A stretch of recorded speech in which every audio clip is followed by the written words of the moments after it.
Chapter 21, Andrew, Edward, and Leona. You are listening at novelfull.audio.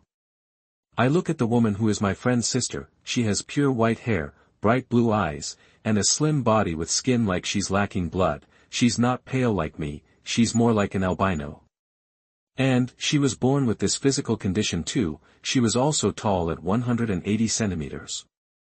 As she has no skin pigmentation, her skin is very sensitive to the sun and, because of that, she rarely leaves the store or her house and only goes out at night. Her name was Leona Elizabeth Lycos. Normally, I would suspect she would be a vampire, but she isn't. I know that because I've seen her eat regular food, and I know vampires can't eat foods other than blood.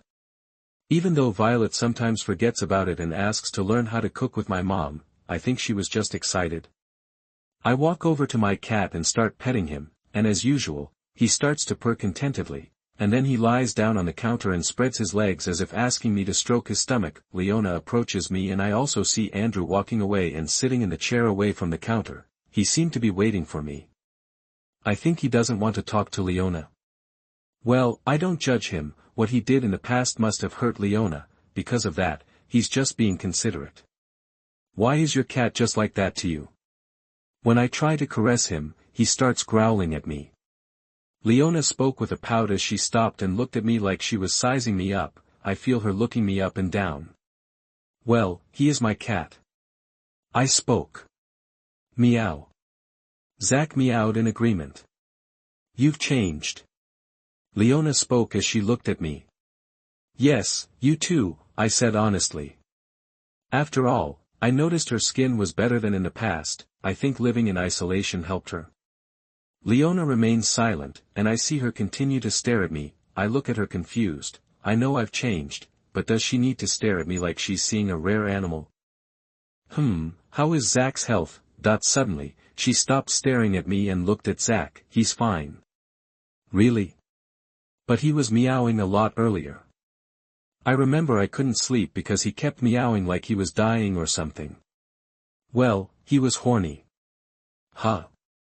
I looked at Zach, seeing the chubby fluffy cat staring at me with a satisfied look. I found it so cute that I started stroking more. You mean he was in heat? Meow, meow. He purred contentedly. Yes. Because of that, he was meowing a lot. Wouldn't you consider neutering him? Since you are my childhood friend, I'll give you a good price. Zach suddenly gets up from the counter and looks at Leona with a glare like he's looking at his greatest enemy. He's even growling a little. He didn't like that idea very much. I chuckled as I looked at Leona, who was looking at Zach in shock. He's very smart. She praised him. Yes, I said, nodding my head. Then I answer her question. I won't castrate him. After all, as a man, I understand Zach. He still wants to have kids, right? Buddy? Meow. Zach meowed as if he was agreeing. Then he jumps on my shirt and slowly climbs up my shirt, over my shoulder, then he hangs on my shoulder. This is something he did a lot when he was younger. After all, I've raised him since he was very young, and he always liked to be on my shoulder for some reason. As my shoulder was wider than before, he could easily find a comfortable position.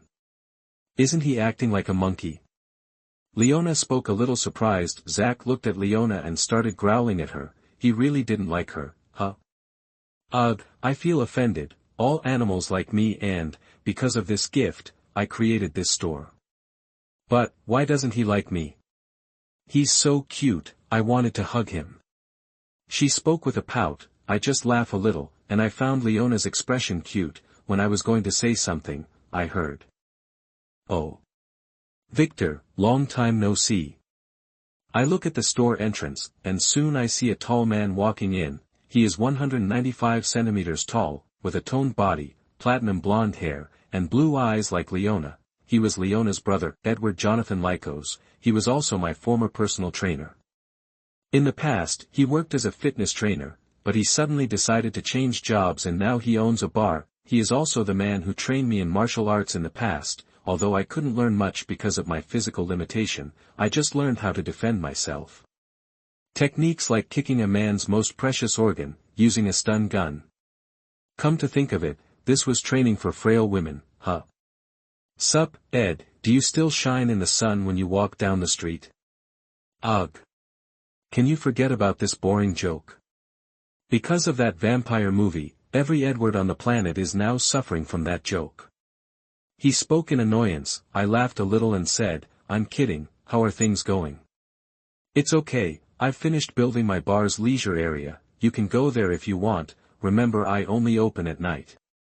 He spoke as he closed the door and walked towards the counter. I see, I will visit sometime. Brother, did you finish the order I requested? Leona asked. Yes, that was an easy thing. Good, Leona nods satisfied, and goes to meet a customer who has entered the store. I see Andrew approaching, and then he says, Yo, Ed. How are you doing? I'm fine. Edward looks at Andrew. Is my sister still mad at you? Yes, honestly, I didn't know that woman was her only friend. If I knew I wouldn't have approached her. Andrew spoke with an apologetic face. In the past, Leona was bullied because of her looks, and as she always hung around with Andrew, who was a cute boy, and my other friend Fred, she ended up earning free hate from the girls at school. She also hung around with me in the past, but I was pretty much a non-existent being to the girls at school. After all, I was thin and I looked really sick. I think I got along with Leona because of these similarities. Fortunately, her brother never let the bullying escalate, since he was a veteran at the time, and he protected his sister tooth and nail. He even beat up a student who hurt his sister. How can I say, I respect him a lot. He doesn't care if they're a woman or a man, his fists have true gender equality. Although this incident was a big problem in the past, he almost got arrested. Luckily he had the support of my mother, who was a renowned lawyer. If not for my mother, and his father who was a teacher at the school in the past, he would be behind bars now. A good side of this story is that bullying stopped happening. After all, the girls were afraid of Edward, but it's not all. Flowers. Because of this incident, Leona couldn't make friends near the area where she lived, and the only friend she had used to date Andrew, and Andrew cheated on Leona's friend with an older woman. Because of that, Leona is angry with Andrew. You don't need to worry too much, one day she will forgive you, you are good friends after all. Edward spoke with a gentle smile. Ugh, stop lying, I know her as well as you do, I know she's spiteful, Andrew said. Indeed. Edward nodded his head in agreement. Meow. Zach meowed in agreement as well. Edward looks at Zach for a while, then he looks at me. Have you grown up? You just now that noticed, brother. Leona, who finished serving the customer, said, now that there were no customers in the store, she could participate in the conversation more actively. Ugh, how am I going to figure that out? He was always the shortest of the group. Oof, I made a gesture like I was being pierced by an arrow through the heart.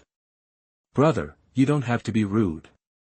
It's okay, I also know that I was short, I was even shorter than Leona. I commented a little depressed. Your muscles are defined too, how did you get that muscle? He asked curiously.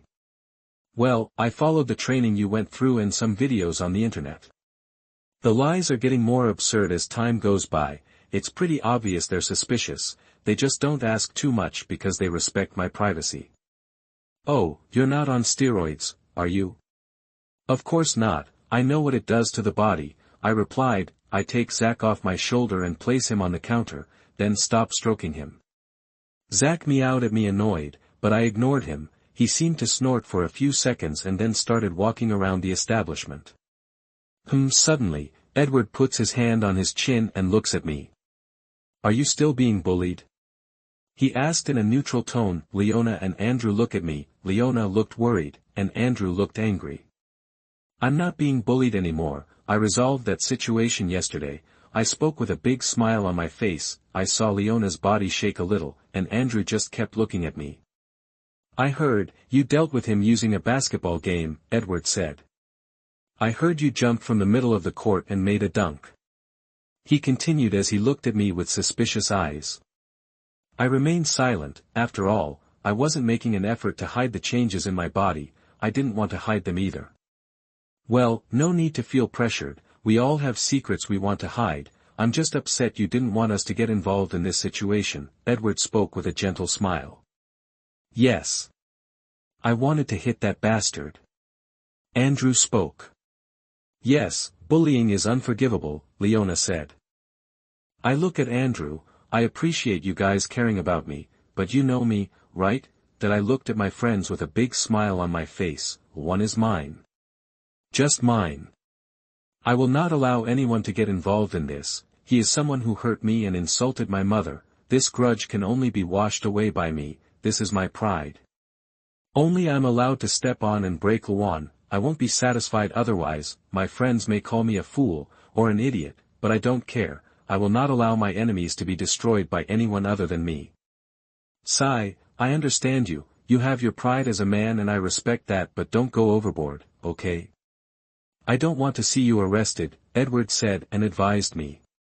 Indeed, if you are arrested, please know that I have a plan for you to flee to Brazil, although that plan is still in progress, Andrew spoke. You are fools. Why don't you just help him? Leona practically screamed out loud. Andrew and Edward looked at Leona. Edward said, he didn't ask for help, and I respect his pride. As a man, I can understand his feelings. Andrew said, Victor is my friend, and he knows his limits. If he needs help, he knows he can count on us. If he didn't ask for help, I won't interfere. You guys are just idiots. Leona snorted. You wouldn't understand, Edward said, and Andrew nodded. Yes, yes. I don't understand because I'm a woman, right? Leona spoke irritably. Wrong, you don't understand why because you never tried to fight people who bullied you, Edward spoke in a hard tone. I was weaker, and Leona tried to say something, but Edward cut her off. You know I'm not talking about that. There is a big difference between accepting bullying and fighting it. The attitude of how you deal with bullying is what matters. You never decided to ask for help, and you never talked about it. You just put up with everything silently. Edward spoke, raising his voice a little.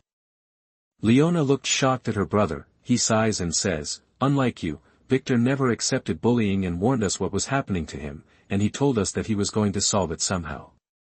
Indeed, Andrew continues, ignoring Leona's gaze. Although we trusted Victor, we were always on the lookout for something to get out of hand. We respected Victor's pride and decision, but that doesn't mean we stood still while our friend was beaten, he said, smiling. It seems they did something I didn't know. I really have good friends. I thought with a happy smile on my face. Seeing Leona's sad look, I say, don't think about it too much, Leona. Huh? Everyone handles a situation differently. I'm different from you, and you're different from your brother. You don't need to push yourself so hard. That I approached Leona and patted her head a little. You just need to do things your way, okay? And if you need help with something, you can count on me, your brother, Andrew, and Fred. Leona lowers her head, and I see her face turn a little red. As her skin was very white, her embarrassment became quite noticeable. Fuck, I wasn't supposed to do this. I need to control this hand of mine. I have become very used to stroking women's heads. I look at Edward and see his bloodthirsty look. He was warning me of the code. I quickly pull away from Leona. For a moment I see her pouting as she glares at her brother in annoyance. Ha ha ha, Victor was always good with words, Andrew chuckled, then he continued, oh, I hear he's married, huh? Leona and Edward looked at me in shock. Edited by, is unavailable. If you want to support me and read advanced chapters, currently up to 22, visit my Patreon, patreon.com/victorweisman. More characters images in, /4fetzaf, like it? Add to library. Don't forget to vote to support the book if you like it. Chapter 22, Yanderes. Means problems. You are listening at novelfull.audio. Huh? You're married, Victor. Edward spoke as he looked at me with a shocked face. Yes, I answered honestly. Edward's gaze shifted to a look as if I'd made the biggest mistake of my life. Marriage is not a good thing, Victor. But if you're happy, I'm supportive. He spoke while shaking a little. He seemed to remember bad things from the past. Andrew started to laugh. I looked at Andrew, who was laughing. Stop laughing. And why did he react that way? I asked. He held back his laugh and said, oh, you didn't know, right? A few years ago, Andrew tried to marry a woman, but she was the jealous and stalking type and, because of that, he has emotional scars from what happened.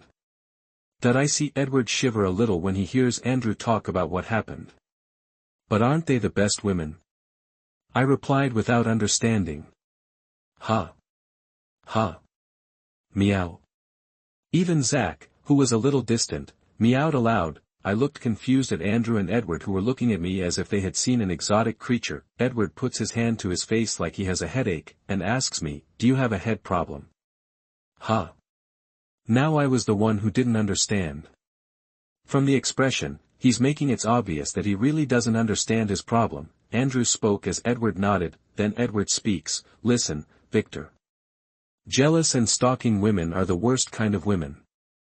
Don't go near them, or you'll get killed. I don't understand what you're saying. If you accept her feelings, won't everything be okay? Why should I care?" I asked, really confused. They were silently looking at me with their mouths open in shock. He's a lost cause. Come to think of it, he's always been like that, huh? He always picked the craziest women. Andrew spoke as if thinking of the past. Coming to think of it. That's true, Edward said, then he continued, has he never heard that he should never date a crazy woman? Wait. Leona suddenly screamed as she looked at Edward and Andrew. Are you just going to ignore that he just said he got married? She spoke as she knocked on the table. Oh, that's true, Edward said. Who is your wife? Do you have a picture of her? Andrew asked, and, hearing Andrew's question, Leona and Edward looked at me. I do, actually. I had pictures of Violet and Sasha. I didn't take these pictures. It seems like Natalia was making a photo album or something, so, she took some pictures and sent me to my phone. I never understood this maid. She always seems to be hidden, but when I call her she always appears. She is like a ghost. I pull out my cell phone and show Violet's photo. Andrew whistled. She's hot. That I looked at Andrew with an emotionless expression. Keep talking. And I promise you tomorrow you'll wake up in New York Bay. I bet the fish will love to eat you. That I saw Andrew's body shake a little, he replied. It's just a joke, and you wouldn't do it, right? That I keep looking at him with an emotionless gaze. Right? I saw Andrew's expression darken a little in fear. You know I always keep my promises, I said in a dry tone. To be honest, I wouldn't do that. He's a good friend and I wouldn't kill my friend just for that, but he would get hit a little. Edward touched Andrew's shoulder and said, remember the brothers' code. Yes, I know, Andrew said in a serious tone.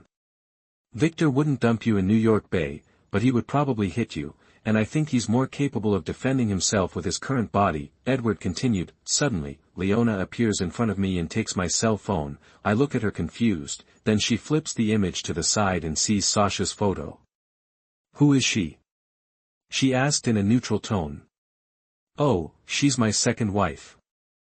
My 3 friends look at me with the most shocked face I've ever seen in my life. If this was an anime I bet their mouths would be on the ground by now. Hold the balls of the donkey.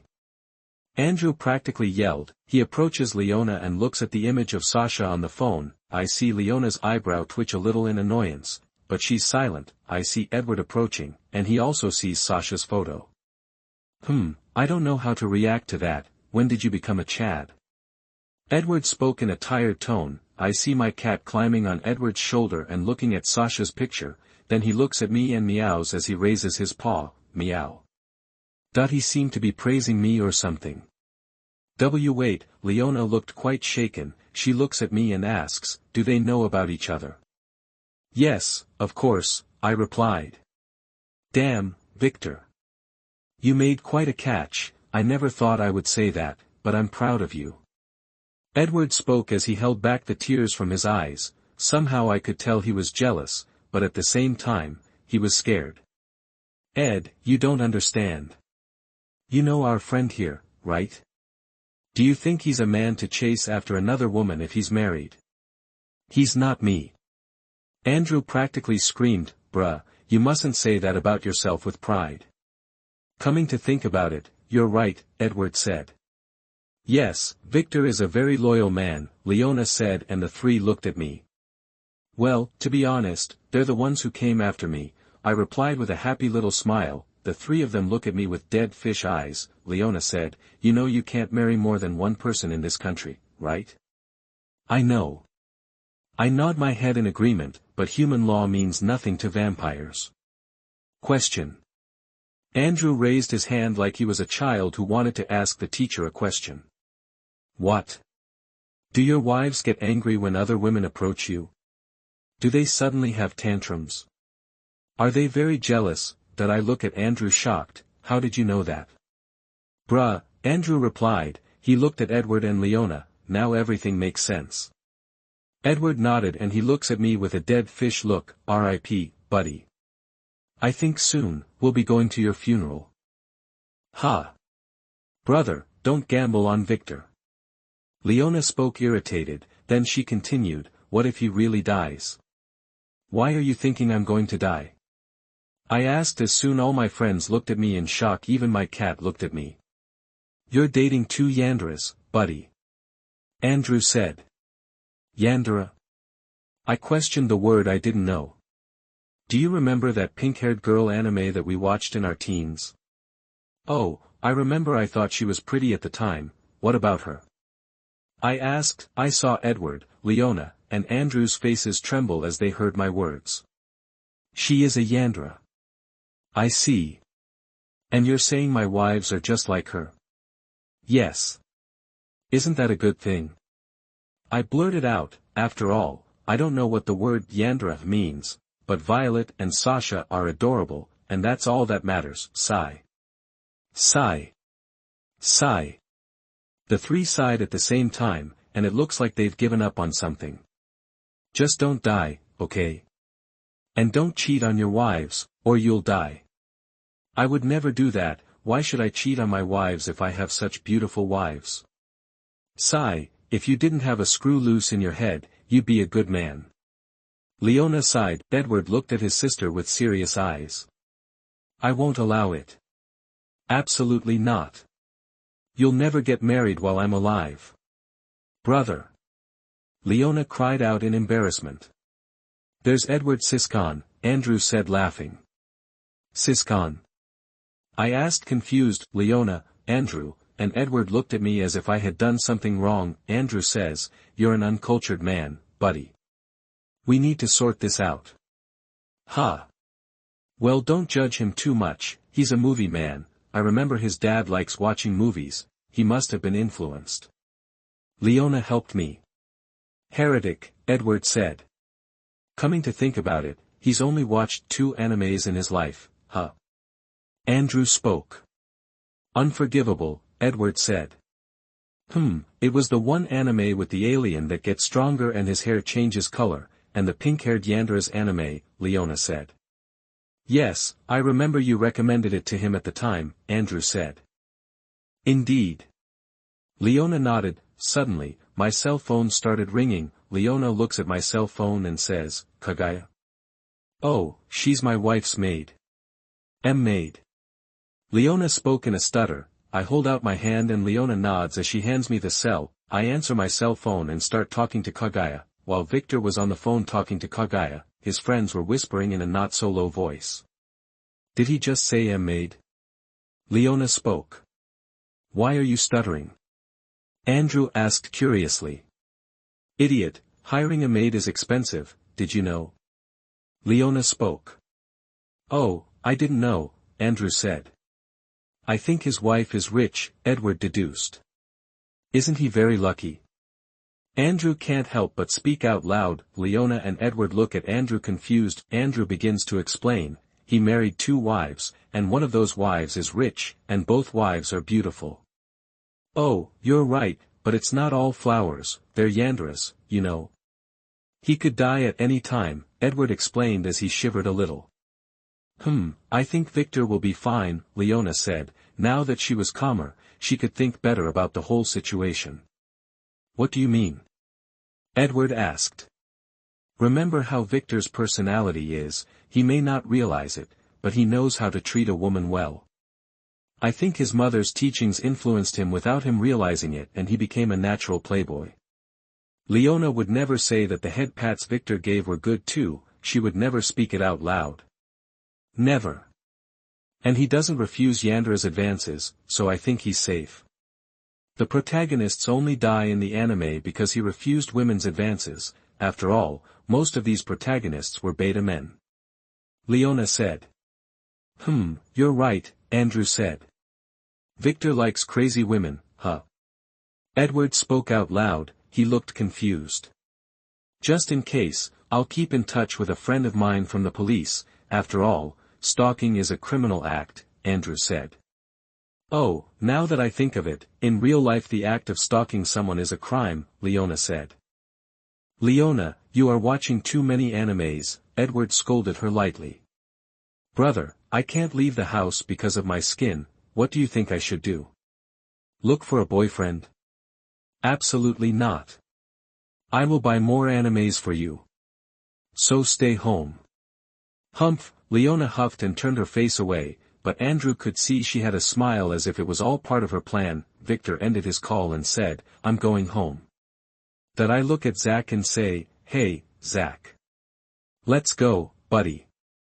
Meow, Zach who was lying on a chair gets up, walks slowly towards me, and climbs on my shoulder then I put my hand behind to hold him, and he lies down on my shoulder. Are you absolutely sure he's not a dog? Or a monkey? How can a cat be so smart? Leona asked in disbelief. I also see Andrew and Edward nodding. He's normal, he's just used to being that way, after all, I've raised him from a young age, I replied. Leona is silent and decides not to argue anymore, she just sighs as if she had given up on something. Edward looks at me, what happened? You look happy. Oh, my wife met my other wife today, because of that I'm happy, I answered honestly. My three friends look at me with dark faces and I realize Edward was shaking a little too. Two Yandere will meet. Andrew swallows hard, and sighs as he looks at me with respect. How can I say, Victor, you are a man among men. Thanks. I reply, confused. Anyway, I'll see you guys later. I spoke as I turned around. Bye, Victor. Try not to die, buddy, Edward said. Take care of yourself, Victor, Andrew said. He looked like he wasn't going to follow me anymore. Leona didn't say anything, she just waved at me. Edited by, is unavailable. If you want to support me and read advanced chapters, currently up to 23, visit my Patreon, patreon.com/victorweissman. More characters images in, /4fetzaf, like it. Add to library. Don't forget to vote to support the book if you like it. Chapter 23, Violet and Sasha meet. You are listening at novelfull.audio. Tell me, Zach, I said to my cat as I walked towards my house. I notice people's eyes on me, it's like think they've never seen a cat in their life. Even though my cat doesn't speak, I can deduce or imagine what he says. After all, he is a smart cat. Currently, Zach was on my shoulder as he looked around curiously. Meow. Zach meowed curiously. After living so long with my cat, I was able to differentiate his every meow. His being so smart helps a little too. Did Leona treat you well? I asked as I walked. Meow. Meow. Meow. Translation, she treated me well, but she bathed me. I hate that woman. Oh, I see. I know you don't like to shower, but you can't go without a shower. What if your fur falls out and you go bald like a rat? Meow. Translation, makes sense. See. I know you don't like to shower, but a shower every week isn't too bad, right? I spoke with a smile on my face. I look over my shoulder and see Zach staring at me with a horrified look. He seems to have heard something scary. 3 baths a month. I tried to negotiate. Meow. Translation, 1 bath a month. 2 baths a month, that's not negotiable, I said. Meow. Meow. Meow. Meow. Translation, tyranny. I demand democracy. We live in a free country. Even cats have rights. Sigh, Zach, if you were a quiet cat I'd agree to a bath a month, but you go out a lot for walks and when you come home you're all dirty, I spoke. Meow. Meow. Translation, but. You're right. Now that I stop to think, what do you do on your walks? I asked curiously while ignoring people looking at me open-mouthed or commenting if I was crazy or not. Meow. Meow, meow. Translation, I'm going after the female cats. They love me, even though there are other cats. Oh. Didn't you fight for dominance? I asked while raising an eyebrow. Meow, meow, meow, meow. Translation, of course I fought, I used that technique called the T pose that you taught me. Using this technique, I asserted my dominance and now I have 4 wives.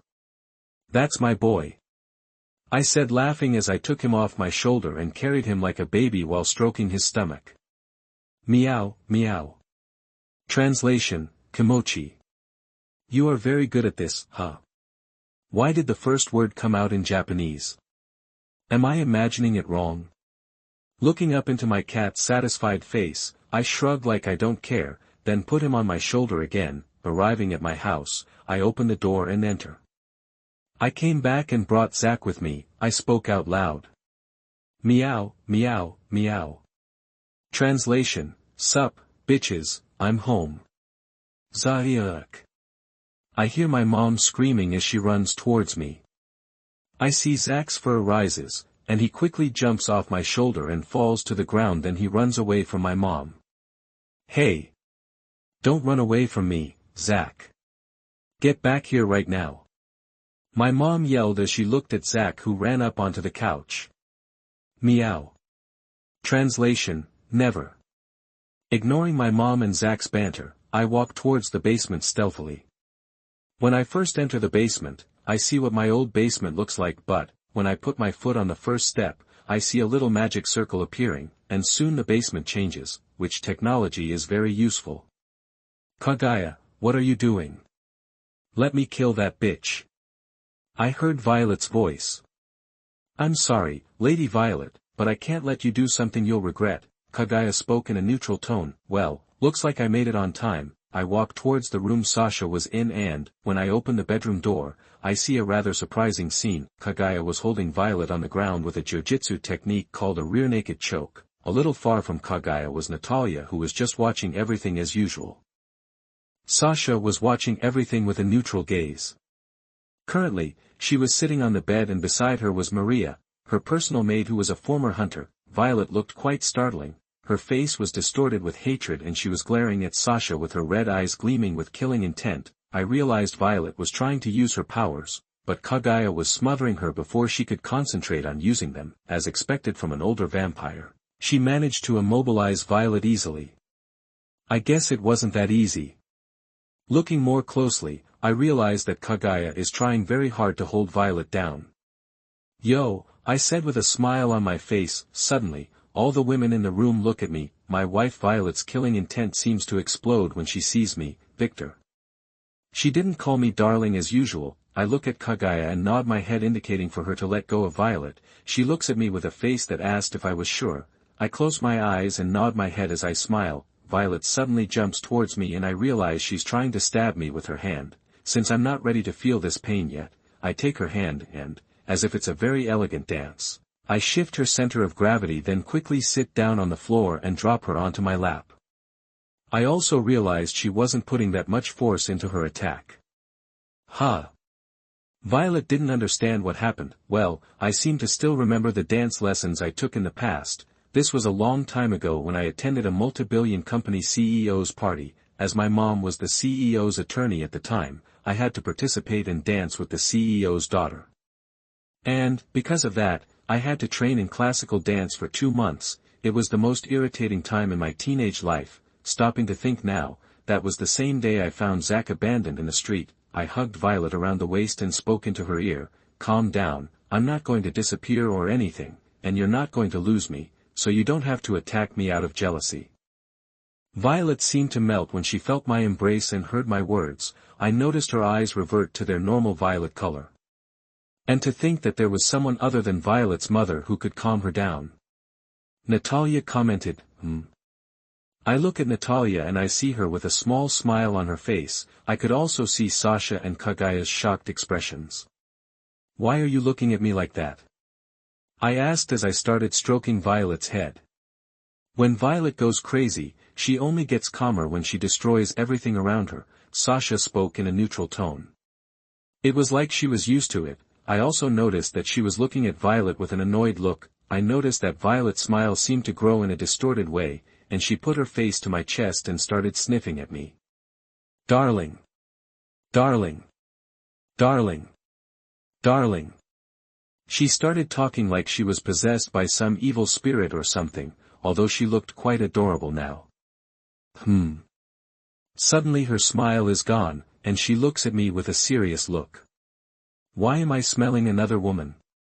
Oh, I went to get Zach from the vet. I found my childhood friend who works at that place, I replied while smiling. When I saw Violet's eyes change to blood red, I cup Violet's cheek in both hands and pull. Don't think nonsense. Stop, she said in a funny voice. I stopped pulling her cheek and kissed her. Umph. She made a funny sound of surprise, but soon she returned my kiss. As we practiced a few times, we were a little more experienced. Suddenly, I feel a burst of murderous intent. I stop kissing Violet and look at Sasha with a smile on my face. Humph, she turned her face away in annoyance. This seemed to make Violet satisfied. She smiled lovingly and hugged me possessively. You know I'll never run away from you, right? I commented as I stroked Violet's white hair down her back. Yes, but... She bit her lip. I made her look at me. I needed to say this. I don't know about Ruby yet, but Sasha is my wife. I want her close to me. Violet's face distorted in annoyance. I look at Sasha and see that she was a little embarrassed. What do you think about this? I asked her opinion. And me? She pointed to herself. She didn't seem used to showing affection. I do not know. Suddenly Kagaya appears beside Sasha and slams her elbow into Sasha's stomach. Ouch! What are you doing? Sasha yelled angrily.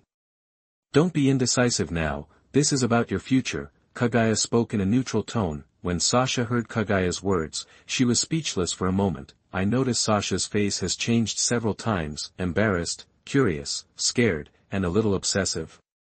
It was quite interesting to see how her face constantly changed. Bitch, begone. He's just mine, my darling, Violet spoke possessively as she hugged me, but she didn't look as pissed off as before. Suddenly Sasha's face changed, her eyes turned blood red, and as soon as she looked at Violet, she gets annoyed. Who? Her face distorted in anger, this bitch. Sasha gets up from the bed, then she uses her speed and appears beside me. She hugs me from behind in a possessive way and says, he's my husband, bitch, that I feel the sensation of two mature Sasha bunnies on my back. Violet looked at Sasha annoyed, then she hugged me too. As she was sitting on my lap I could feel Violet's two bunnies who weren't the same size as Sasha's bunnies, but they were a perfect size. They were neither too small nor too big. They were perfect. Ah, I was in heaven now. Well, that was somehow resolved by Lord Victor, Kagaya spoke with a small smile. Are you sure? They look like they could kill each other at any time, Natalia commented as she looked at Sasha and Violet who were glaring at each other as the two women hugged me possessively. Well, they can't just hold hands and say they'll get along with each other. After all, you know Lady Violet's personality, right? Indeed, Natalia said. This is just the beginning. Lady Violet is angry at Lady Sasha, but she doesn't want to kill Lady Sasha like before. Lady Violet is just acting like a possessive teenager now. Kagaya explained, then she continued. And Lady Sasha has stopped being stubborn about her feelings, and is acting more honestly. That's progress for a woman like her who isn't used to showing affection openly. Natalia nods her head and puts her finger on her face, then she commented with a small smile on her face. I wonder what will happen when Lady Ruby shows up. Kagaya looked at Natalia with a neutral look. You're having fun with this whole situation, huh? Natalia looked at Kagaya, and she commented with a small smile on her face, who knows? I could be having fun, or I could just be pretending. Kagaya lets out a small sigh when she sees the blonde maid's attitude, edited by is unavailable. If you want to support me and read advanced chapters, currently up to 25, visit my Patreon, patreon.com/victorweissman. More characters images in, /4fetzaf, like it? Add to library. Don't forget to vote to support the book if you like it. Chapter 24, 2 Wives. You are listening at NovelFull.audio. As my 2 wives hugged me, I looked at Kaguya. Kaguya, call that witch here, I need her services. Kaguya looks in my direction and nods, then, without question, takes a small ball from her pocket and smashes it. Soon a magic circle appears on the floor, and, slowly, the witch June got off the ground. She was just wearing a big sweatshirt and short shorts. It looked like she was about to go to sleep. Huh? June was surprised for a moment, but then she soon asked Kaguya, annoyed, really, maid? I was in Japan about to go to sleep in a hotel after a good shower in an onsen, that she knows how to enjoy life with the money she earns, huh? Kaguya just looked at June like she was looking at a pile of garbage. June, I said. June has stopped looking at Kaguya and looks at me, then her face takes on a shocked expression when she sees me. Oya, Oya. Has the number of women grown? Isn't that Lady Sasha? June commented smiling. Sasha and Violet stop staring like they want to kill each other and look at June. Sasha looks at June confused like she was wondering why June was here. She seemed to know June. Violet looks at June neutrally as if she doesn't care about her. How much do I owe, June? I asked. I remember I placed an order before and she said she was going to charge me in the future. It's better to know how much money I owe her now so I can plan my steps in the future. Oh. June flashes a greedy smile, then she says, you owe me $1 million. Just as she was about to complete her sentence, she closed her mouth and looked at Violet with a cold sweat falling off her face. Violet looks at June with a small smile on her face. I realize her red eyes are staring at June coldly. Excuse me? I didn't hear what you said, can you repeat that? June's face darkened a little when she saw Violet's expression. Cough. She pretended to cough to change the subject, then continued, I mean, you owe me $30,000. She said with a gentle smile.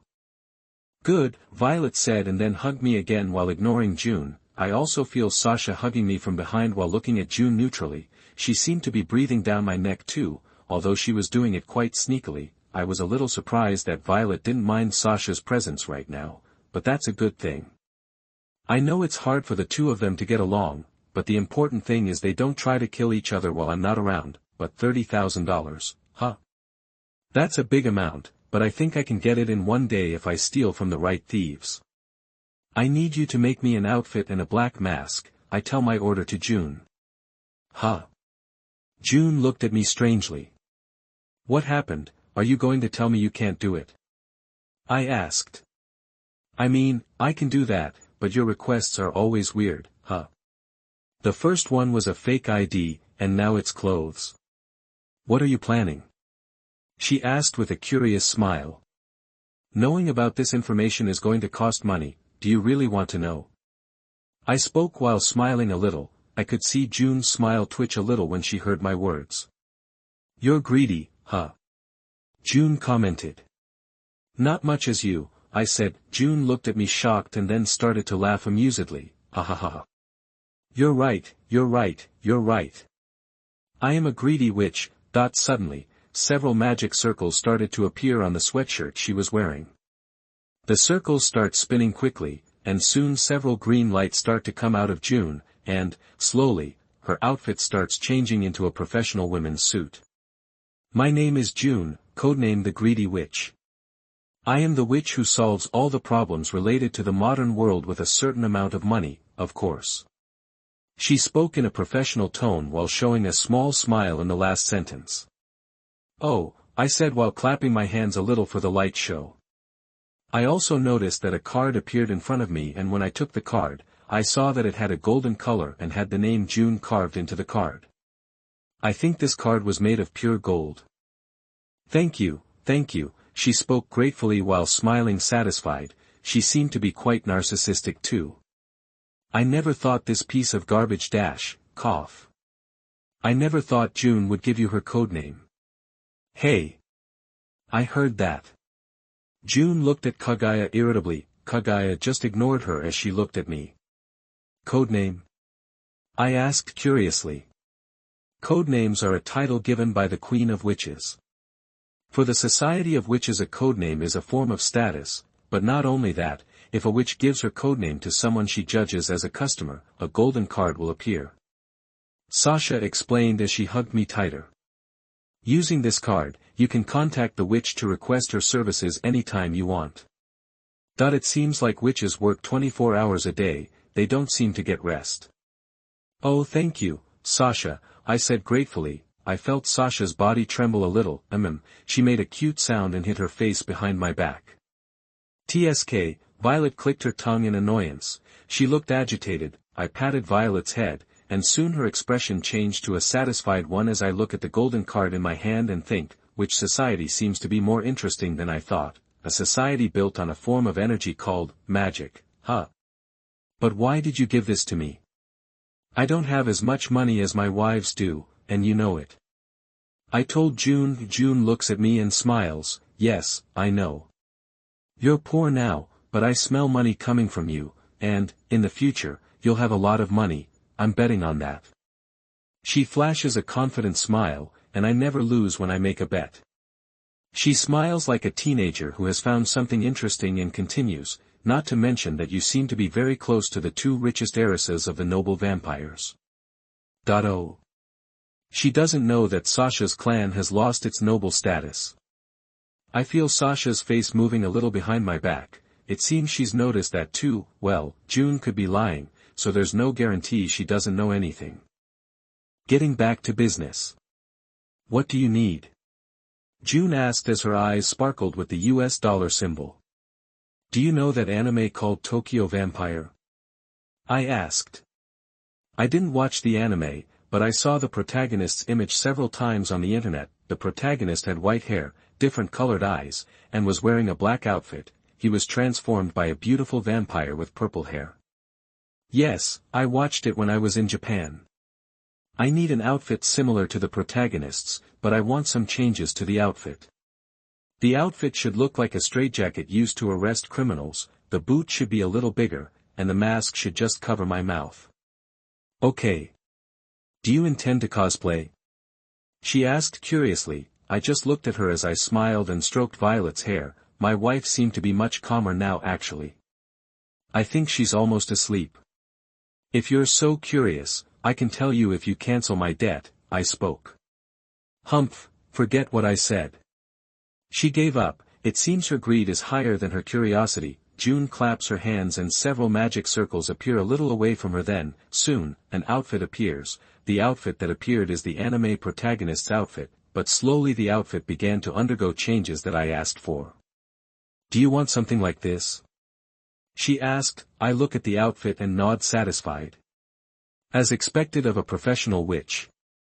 Praising me won't make me lower the price. She spoke with a big smile on her face. How much did the clothes cost? I asked. June puts her hand to her chin and looks at the outfit as if she's thinking about something. I feel Violet move in my arms. She looks at the outfit I ordered and her eyes start to sparkle for a moment. She seems interested in the outfit. I also felt Sasha, who was hiding her face behind me, peeking a bit at the outfit I asked for. She looks at the outfit for a moment and says. Cringe. Oof, I felt a stake piercing my heart. For a moment my smile almost broke, but soon I recovered and said, I know, that's why I ordered this outfit. No one would ever think a vampire would use this outfit to do what I'm going to do in the future. I may do it for you for free if you tell me what you intend to do. Denied. You can't have everything in life, witch. I spoke with a smile on my face, then I continued, choose, do you want money, or do you want to satisfy your curiosity? Ugh. She makes a difficult face, then she speaks screaming, I want both. As expected from a witch with the title of greedy, but unfortunately, that's impossible, I said laughing. June pouts. She looks very pretty now. I feel Violet and Sasha looking at me with a dangerous look, my smile growing. How do you know what I was thinking? Our connection told us. The two spoke in a neutral tone. Oh. Interesting. So they can feel my emotions and my surface thoughts too, huh? I start to think about what I'm going to do when Violet, Sasha, and I finally get alone. Suddenly, I hear two small explosions near me. I look down and see that Violet's face was very red and I could see that there was smoke coming out of her head like it had overheated. I turn slightly and look at Sasha's red face. I could also see little yellow lightning flashing above her head. My smile grew even wider, and I couldn't help but honestly say, "You guys are so cute." Sasha suddenly wakes up from her stupor and screams, "Dee, do not look at me." She quickly hides her face behind my back. I could even hear her heart beating rapidly. Violet just hid her face in my chest while she had a huge smile on her face and, just like Sasha, I could hear Violet's heartbeat, and once again, I understood that they weren't like the vampires in the movies. After all, they weren't dead, although normally my wives' hearts beat very slowly. I looked at June and saw her face distorted. She looked like she had eaten something bad. I laughed when I saw her expression. How much did the clothes cost me? The clothes didn't cost anything. Huh. I just had to use my powers to create the outfit. I didn't use any complex incantations or anything like that, I just created fabric. That's something very easy to do. Oh. You are very honest. I said, surprised. For some reason her face turned red. Humph, I just did it for free because I have a long friendship with Lady Violet and because I can create fabric easily, make no mistake. You still owe me. Why is she acting like this all of a sudden? I see, thanks, I said with a small smile. Humph, she turned her face away and started muttering something about how it wasn't fair and she should look for a boyfriend or something. Can you create another outfit for Violet? Of course, in a female version. Huh. Violet was surprised. June looks at me and nods, then she claps her hands again, and what happened before is repeated. Soon an outfit similar to mine except in a female version was next to my outfit. I looked at Violet. You looked interested, so I got you one. Darling. She suddenly climbs on top of me with a crazed smile on her face and bites me. I feel my blood draining down my neck. Bitch. Sasha got annoyed for some reason, and soon she bites my collarbone and starts sucking my blood, feeling my wife's emotions and desires. Slowly, my teeth start to change, and my eyes change to blood red, then I bite Violet's collarbone. Violet stopped sucking my blood and moaned a little as she hugged me tighter. Kagaya, Maria, June, and Natalia, who were seeing this, all react differently. For some reason, I feel like I should get a boyfriend, June commented. No man will want a gold digger like you, Kagaya spoke in an emotionless tone. Who? June's face distorted in anger. Are you frustrated that your master is being stolen from you, maid? Kagaya's eyes flutter a little, and she is silent. She didn't want to waste time talking to June.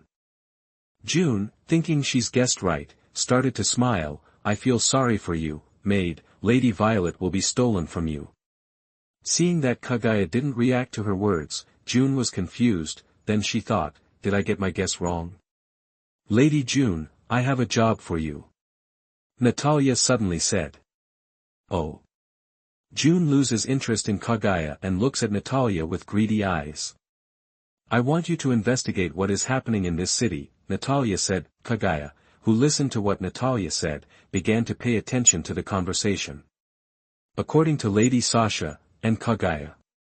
A vampire named Lucy stole something from the church. I want to know what that something is. June makes a very serious expression. This is going to cost a lot of money, you know. I know, Natalia said smiling, then she continued, money is not a problem, just investigate it for me. I accept your request, but remember you must pay 50% of the money up front, and if another witch is helping the church, I can't interfere too much. After all, you know the rules of witches, right? Natalia smiles gently. Rule number 1 of witches, a witch must not conflict with another witch. If the witch's employer is an enemy of an individual who is hiring another witch, both witches must abandon their duty immediately. She explained as she was remembering, and then she continued. Of course I know. Good. June throws 2 small spheres at Kagaya, and soon she disappears into a magic circle. Kaguya raises her hands and takes the 2 spheres June threw and puts them in her pocket. An ordinary maid doesn't get enough money to pay a witch for this kind of service, she commented. Natalia just displays a gentle smile and doesn't say anything. Soon she walks towards a wall and goes through a secret passage. "TSK, I don't like this," Kaguya said, annoyed, when she saw Natalia leaving without giving an explanation. Then she looked at Victor, who was biting his wife's neck, and several thoughts were going through Kaguya's head now. Edited by, is unavailable. If you want to support me and read advanced chapters, currently up to 25, visit my Patreon, patreon.com/victorweissman. More characters images in, /4fetzaf, like it? Add to library. Don't forget to vote to support the book if you like it. Chapter 25, Professor Adam. You are listening at NovelFull.audio. After solving the problems with my wives and getting an outfit to disguise myself as James Smith, I go to college. When I get to college, I notice the students looking at me differently. They seem to recognize me from the game that I played with Leona yesterday. I also noticed some female students staring at me as if they were looking at prey. Some male students were staring at me with explicit disdain on their faces. Seeing all this, I just ignored it all and walked towards my classroom. "Isn't he that player who jumped off across court yesterday? Did you see the video?" A man spoke. "Yes, and to think that there was a player with those skills in this school. How did he never get recognized?" Another asked. "I think I overreacted. Meh, I didn't mean to hide my changes from the start. What's the point of gaining powers if you can't use them? I just have to avoid doing something humanly impossible, like jump to the height of a building or something. If things get out of hand, I just have to get out of college." After all, I decided to stay in college just to satisfy my desire to play sports. Arriving in the classroom, I realize I arrived too early. I look around and soon I see my economics teacher. He is a tall man. I think he is 200 centimeters tall. He has an amazing white mustache, white hair, and sapphire blue eyes. He was wearing a well-fitting suit and, despite being over 60 years old, he looked like a man who was in his 30s. In the past, when his family and I went for a walk, I could see that under those clothes he wears there is a man with a well-trained body. How did he manage to keep his body toned after being over 60 years of age? "Oh, Victor. It's been a while since I've seen you in my class." He spoke with a small smile on his face as he turned and looked at me. Looking into Adam's sapphire blue eyes, I felt an instinctive danger in my body, but, the moment I felt that danger, the feeling I got disappeared as if everything I felt was an illusion. But I knew this wasn't an illusion. I decided to keep this incident locked in my head. "Professor Adam. You talk as if we haven't known each other for years. It's only been 3 days since I came to your class." He laughed a little with an amused smile and said, "Indeed." I walk up to the teacher, and the closer I got to him, I couldn't help but look at his height with a bit of shock. He was the tallest man I've seen in person, and a 2-meter tall man can be very intimidating. He leans against his desk and folds his arms as he looks at me. "Tell me the news. I hear you had a show yesterday on the basketball court." "Do you know that too?" I asked in mock surprise. "Everyone at this college knows what happened, and you made a lot of enemies yesterday. After all, there are a lot of people who worship the captain of the basketball team," he commented casually. "Oh." I display a small smile on my face. He looked at my smile and soon he exhibited a smile of his own as if he understood something. "But you don't mind, right?" "How do you know?" I asked with mock shock as if he had discovered a big secret, but, of course, I was still smiling. "Hey kid, how long do you think I've known you? I've watched you grow up with my kids. I know your personality very well." He chuckled. He and I laughed together in fun. "This teacher is an old acquaintance of mine. He is the father of 2 of my childhood friends, Leona and Edward. This man's name is Adam William Lycos. But don't cause too much trouble. The dean of this college is supporting Juan, and he might try to do something with you." "Is he going to try to kick me out of college or something?" I spoke in disdain. "If it was before I would be worried, but now. Now, I don't care anymore." "Probably yes, but seeing as how you don't care, I think it's okay with you. Just don't cause too much trouble, since that might make your parents sad," he warned me. I appreciate the concern, but don't worry about my family. I'm sure my parents won't be upset about something like that. After all, knowing my mother, if she finds out about every incident from beginning to end, she is going to try to sue the school. What about my dad? He'll just nod at me satisfied. After all, he was the kind of man who works things out with his fist in the past. Well, if you're saying so, Adam said as if it didn't really matter to him. You look paler than before, are you eating well? He asked curiously. Yes, with the food my mom gave me, I even gained muscle. Look, I said while pointing to my arm. Ha ha ha, he laughed like he thought of something very funny. He and I both know I was lying, but, as expected from my childhood friend's father, he's a man who doesn't care much about things that don't involve his kids directly. From what I understand of Adam's personality, he's the kind of man who can see the world burn and he won't care. He would only care about something if his kids were in the crossfire. He's very protective of his family, and that's why he and I get along. After all, we are alike. You tell good jokes, Victor. He spoke with a small smile. I didn't try to joke, as always your sense of humor is weird, I commented. Try to live as long as I do, I'm sure you'll have a few screws loose in your head. He looks into my eyes and speaks in a deep voice like he's inducing me to do something. I even noticed that his blue eyes sparkled for a few seconds. What do you think, Victor? Why don't you loosen up a little? Huh? What are you talking about, teacher? I asked confused. He closes his eyes and sighs a little relieved, then he smiled. I was asking how long will you hide behind this mask that you created yourself? Adam, you know that all beings with intelligence in this world who live in society hide their true self, right? I spoke with a cold little smile. Indeed, after all, we weird beings have to adapt to society. He spoke in a neutral tone, then looked at his watch. Victor, class is starting. Are you going to participate, or are you going somewhere? He asked. I'm going to the swim club, I said. I need to experiment to see if I have weakness in the water. Oh, I see. As I've known you for a long time, I'm going to put that you were present in today's class, he said. Thank you, Professor Adam. He didn't need to do this, but, as it's a kind gesture, I just have to thank him. Soon I leave the classroom and walk towards the swim club. When Victor left the classroom, Adam walked towards the window and, with a simple gesture of strength, he jumps towards a tree.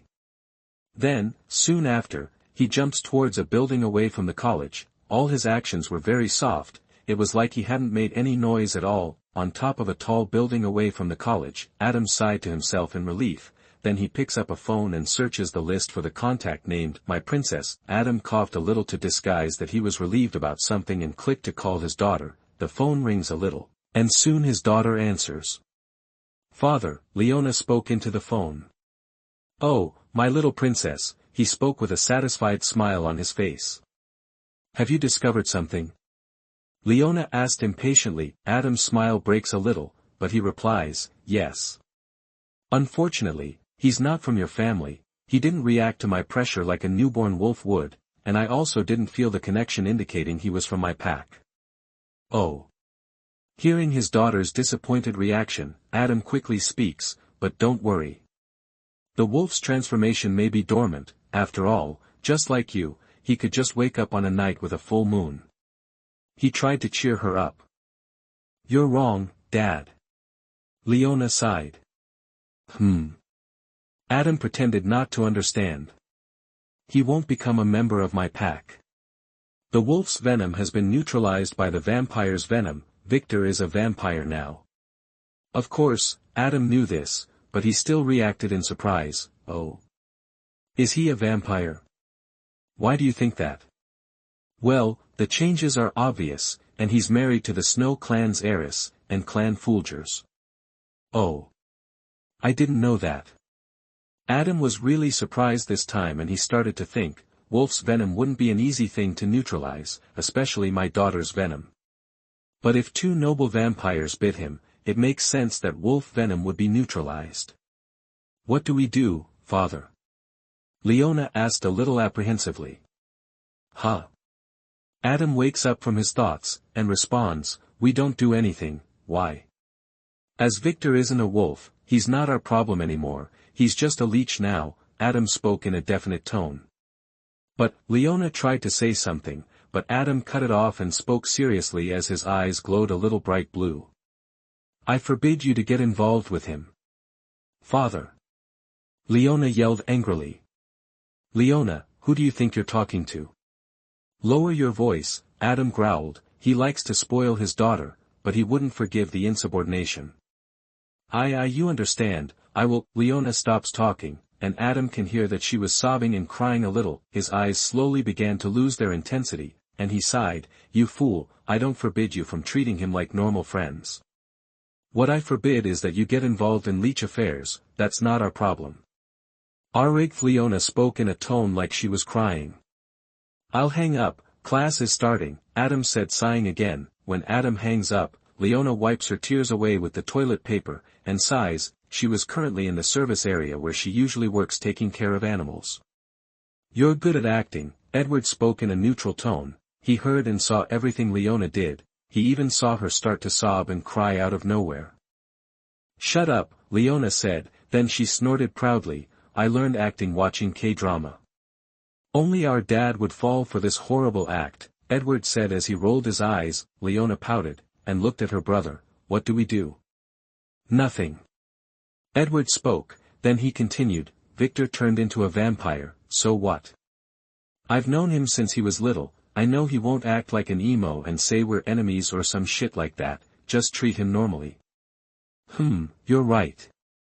Leona spoke a little unsurely. Did you want him as a member of the family? Edward asked. Huh? Leona's face turned a little red when she heard her brother's question. I understand. He nods his head several times as if he understands something. You've known each other since you were a child, and you had a similar situation, after all, you and he were sick. He was always kind to you and, because of that, you're in love with him. You expected him to become a wolf so you could get close to him, and develop this relationship, right? This is the basic plot of any romance anime. Slowly, Leona's face began to turn completely red with embarrassment. Soon Edward continues, if you followed the plot of an anime, you would approach Victor, and you would start dating him. After all, the childhood friend always wins in this type of plot. Edward makes a serious face and an exaggerated gesture, but you didn't expect a Yandere to show up and steal the man you were in love with. He points to Leona who had a completely red face. And if one Yandere wasn't enough, he got two Yandere. And, when we talk about Yandere, there's only one thing we can expect. Trouble. And since he has two Yanderes, he has double problems. Leona started to clench her fist angrily and looked at her brother like he was a dead man. Seeing his sister's face, Edward stopped joking and looked at her with a puzzled face. Don't tell me that's it. Soon Edward's face turns red with anger. I forbid. He tried to say something, but before he could finish the sentence, Leona made a move. You fucking idiot. She made a fist and attacked Edward's stomach. Ugh, Edward didn't expect this sudden attack, so he flies towards the wall as a fist imprint appeared on his stomach. Humph! Leona huffed, you're wrong, I'm not in love with him, I treat him like a precious friend. Stop making up lies. I just didn't want him to fall into those leeches' traps. Soon she turned and left the room where she was. Cough, cough. Edward coughed a little as he came out of the wall that had the silhouette of his body and says, she's getting stronger at a very fast pace. And it's only been 3 days since she woke up as a wolf. Soon, she won't be a fragile girl anymore. She'll turn into a gorilla. Edited by, is unavailable. If you want to support me and read advanced chapters, currently up to 26, visit my Patreon, patreon.com/victorweissman. More characters images in, /4fetzaf, like it? Add to library. Don't forget to vote to support the book if you like it. Chapter 26, Why do you hide behind that mask? You are listening at novelfull.audio. Nighttime. Initially, I just wanted to check if I had a weakness to water, like some types of vampires I've seen in movie theaters, but when I found out I didn't have a running water weakness, I started swimming and felt great. I ended up getting carried away and I swam until night fell. Thankfully there wasn't a swim club class today, so I was able to enjoy the pool by myself. I was currently in the men's locker room using a towel to dry off. As I used the towel to dry myself, I spoke out loud, "The only weaknesses I have are the blessed items, and that I need to be invited into a stranger's house." That I look at my reflection in the mirror and can't help but notice something. Did I get taller? That as I stared at my reflection in the mirror, I could momentarily see the figure of my former self, a thin 21-year-old young adult with pale skin and sapphire blue eyes. I compare my current body with my old body from my memories and I can't help but say something. It really feels like I went through an experiment to create super soldiers. The previous thin, sickly-looking man suddenly turns into a tall, muscular man. The vampire's bite forces the host's body to evolve into its peak state. I muttered aloud, I was 175 cm before I turned, and now I'm over 180 cm, I wonder how much I will have grown when I stop evolving. My wife Violet said it all depends on my potential. I stopped thinking about bullshit and quickly finished drying myself with the towel that was in my closet. When I'm done drying off, I look in my bag and see the outfit I asked June to prepare for me. I nod my head satisfied, and I look for the clothes I was wearing. When I'm done dressing, I walk out of the men's locker room and carry my bag behind my back. The moment I step out of the locker room, I start walking down the silent corridors of the college. Now that I've stopped to think, shouldn't the building security be patrolling? I hear someone's footsteps approaching in the distance. I look back and see a man approaching with my vampire vision. I turn off my vampire vision, and soon my world goes back to normal, and I look at a man who has a smile on his face. He had blonde hair, blue eyes, and he behaved politely. He looked like those average princes. The man suddenly disappeared and reappears in front of me. He takes my face in his hand and throws me into the wall. Boom. I felt dizzy and felt bits of concrete stuck behind my hair. While confused, and alert at the same time, the man laughed contemptuously and said something. Yes, indeed, a little strong, but not enough to be by her side, at least with your little strength. Do you think you deserve to be by her side? Especially with you being a mere plebeian. This will never work, just stay away from her, otherwise, I or someone else will kill you and your family for her. That's a friendly warning. Feel honored that you can hear so much from someone noble like me. Next time, I won't be so kind. He laughed out loud and looked at me haughtily. His expression was like a Rottweiler looking at a kitten. I coughed up blood on the floor. I also felt my head regenerate. I looked at the man with a neutral expression while my eyes changed to red. Did he just threaten my family? Is he a fool? My head wasn't working well, but I was sure what I heard. What do you say? How about you just disappear? If you do, I'll let you live. He spoke with the same smile as if he were the most important being in the world. When you disappear, I'll be free to conquer her. That I crack my neck, and snap my hands. That hurt. For the first time I spoke, my head was clearer now. He disappears from my vision and reappears beside me again. I couldn't react to him as he held me by the face and punched me in the stomach. Ha ha ha ha, so weak, so weak. Why did she choose you? You are so weak, it should have been me. That I coughed up blood on the floor and he started hitting me again. As he hit me, I looked at him, seeing his arrogant face and expression that was saying, I am the king of the world. I can't help but think. Disappointing. All I feel about this man is just disappointment. Is that what a noble vampire is? A creature that has an ego the size of the planet and thinks they're the center of the world. I'll be honest, I was excited to fight a noble vampire. I was eager to fight and crush them beneath my feet. I thought I was going to have a good challenge. But this is just disappointing. Why? Why am I like that? Why am I so disappointed? I don't know where this pride of mine comes from. I'm just a newborn. It's only been 3 days since I turned into a vampire, but why? Why am I just so disappointed? Why am I not angry with him? After all, he insulted my family, the most important treasure of my life. Something is wrong with me. If it was with Luan, I would have attacked him already, but why is it that, with this man, all I feel is disappointment? Why? Crack. Crack. I bite my tongue and refuse to scream in pain as he broke my arms and threw me off the 3rd floor. I feel the glass shatter behind my back, and as I fall from the third floor of the building, I gaze at the full moon with a bored look on my face. I felt pain all over my body, but for some reason, I felt numb. It was a strange experience. It was like this body wasn't mine. I look at the blonde-haired man, and when I see his face, the clouds of doubt in my mind have cleared a little. When an insect insults you, do you feel something? I asked myself the question. The blonde-haired man comes down from the third floor and walks towards me. Soon my smile grows. No, you don't feel anything. In my mind, even though he is stronger than me, he didn't deserve my attention. I don't know where my pride comes from, but I've felt that way since when I turned into a vampire. Same with Luan. I thought he was a worthy opponent, but the moment he lowered his head and backed away like a dog, I lost interest. I hate him, but that's just my sadistic side and ego speaking. I wanted to see him humiliate himself one more time and, in doing so, I would feel satisfied, but I had also lost interest in him when he proved to be just an unwilling servant. I had understood something new about myself, but I still had questions on my mind. I don't understand. Why am I like this? I don't have the experience of a veteran warrior, I'm not a martial arts genius, but why am I like this? Why? Why? I questioned myself several times in my mind while looking at the full moon. I felt strange. It was like this body wasn't mine. It was like these emotions weren't mine. I felt trapped. I felt like a wild animal that was trapped and tamed. I don't understand. Maybe I'm just freaking out.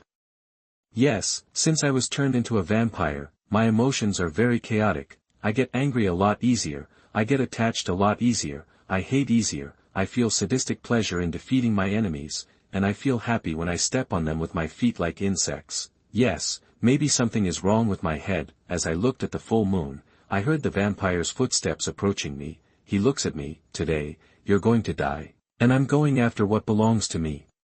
That I ignored this man's words. What was his name again? He looked strong, but what was his name? Well, I guess he's not important after all. Suddenly, I remember the words of my teacher Adam. What do you think, Victor? Why don't you loosen up a little? How long are you going to hide behind this mask that you created yourself? When I remembered those words, I felt like all the doubts I'd had the moment I faced this man were cleared up. Ha ha. I felt like laughing out loud. Ha ha ha ha ha ha ha ha. I laughed madly as I placed my left hand, which at some point regenerated, on my forehead and lifted my hair up. It was the first time I had laughed with all my being, and I finally understood why I was feeling weird. All this time, I was holding back. All this time, I wore this mask because it's the right thing to do. After all, everything that's weird is excluded from society. I wore a mask to hide the real me. When did I start using this mask? I asked myself confused. What are you laughing at? Shut up and die. Oh, I remember now. It was that incident when I was a kid and I got lost in the woods. Hey, Vic. Can I call you at $%? I heard a child's voice in my ears. The voice sounded like static, and I couldn't remember who it was. I suddenly feel a warm feeling coming from my stomach. It was such intense heat, and it was furiously asking me to let go. I flash a smile full of sharp teeth and let that heat run wild. Boom. A pillar of flame suddenly came out of Victor's body. Aw. Violet, who was lying in one of the underground rooms she had asked to build, moaned aloud. Sasha, Natalia, and Maria, who were in the same room watching television, just looked at Violet confused. Violet twitched her legs and lay down on the bed. Her eyes were blood red, her breathing was ragged, and she was mumbling. Darling. Darling. Darling. She looked like a broken record that kept saying the same word as she twitched her legs. Lady Violet? What's going on? Oh my God, Natalia said as she approached Violet, but the moment she saw the erotic face Violet was making, she was surprised. Sasha approaches Violet, looks at her friend, and when she sees the liquids that were leaking from Violet, she can't help asking, with her cheeks a little red with embarrassment, what is happening? She stuttered a little. Darling, darling, I can feel it inside me. She responded as she squirmed. Huh? Sasha didn't understand. Natalia, do you know something?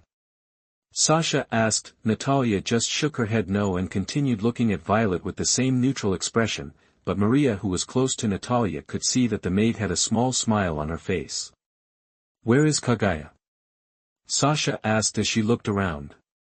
"She is in the shadow of Lord Victor," Natalia replied, and continued, "she is protecting him." When Sasha was about to say something, she is suddenly surprised when Violet gets up from the bed. "I need to see my darling." She spoke with a slightly red face.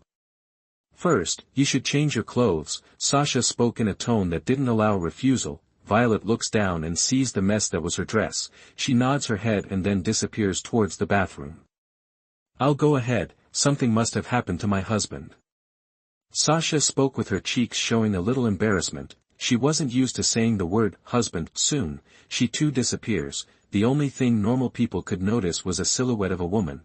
Sasha's maid Maria also disappears and follows Sasha. Edited by is unavailable. If you want to support me and read advanced chapters, currently up to 26, visit my Patreon. Patreon.com/VictorWeissman. More characters images in /4FETZAF. Like it? Add to library. Don't forget to vote to support the book if you like it. Chapter 27, Priorities. You are listening at NovelFull.audio. What is this? What is it? I asked myself as I looked at the pillar of flames coming out of that newborn's body. This should have been an easy job. I eliminate the arrogant newborn and take the woman I so want, but what is this? Wasn't he just another newborn who was lucky enough to gain Violet's attention? I understand Violet, she must have gotten bored and found a human to treat as her toy. This happened many times in the past and female vampires have always done that. Wasn't he just that? Wasn't he just a toy? But why does he have this power? Why does he have these flames? How can a newborn have the power of the Snow Clan? Who is this man? Suddenly Corneliu heard the roar of a beast. Roar. Hi. Corneliu fell to the ground as he stared at Victor in fear. Victor's appearance had changed, his clothes had disappeared because of the heat and he was practically naked, but that was not noticeable because of the flames that were covering his body. Victor's entire body was covered with fire, his ears became sharper looking like an elf, the sclera of his eyes that was once white changed to a dark black, his iris turned blood red, and the pupil of his eyes looked like the pupil of a dragon. His smile grew abnormally, and Corneliu could see all of Victor's sharp teeth. He could see that Victor's teeth had also undergone a change.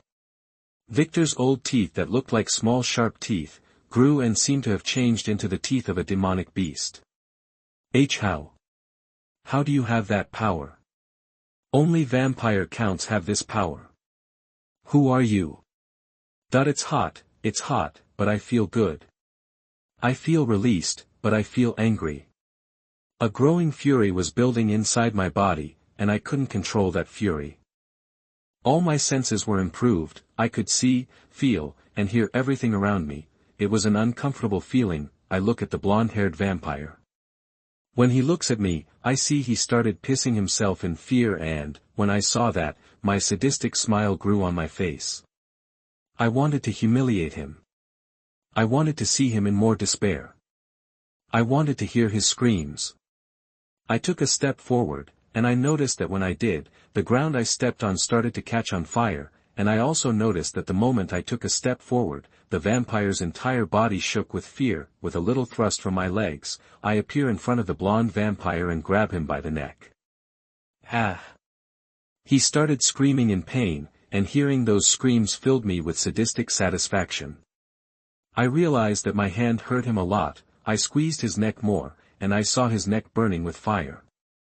Let me go. Let me go. That I did what he wanted. I released him, gently, of course. He probably didn't like my gentle side very much. I held his throat in my hand and pulled. Ah! Those were his last screams and, soon, he couldn't speak anymore. When I saw that noble vampire kneeling with his throat destroyed, when I saw him look in fear, I felt my whole body tremble in pleasure. I wanted more. I wanted to see him in despair. I wanted to see him humiliated.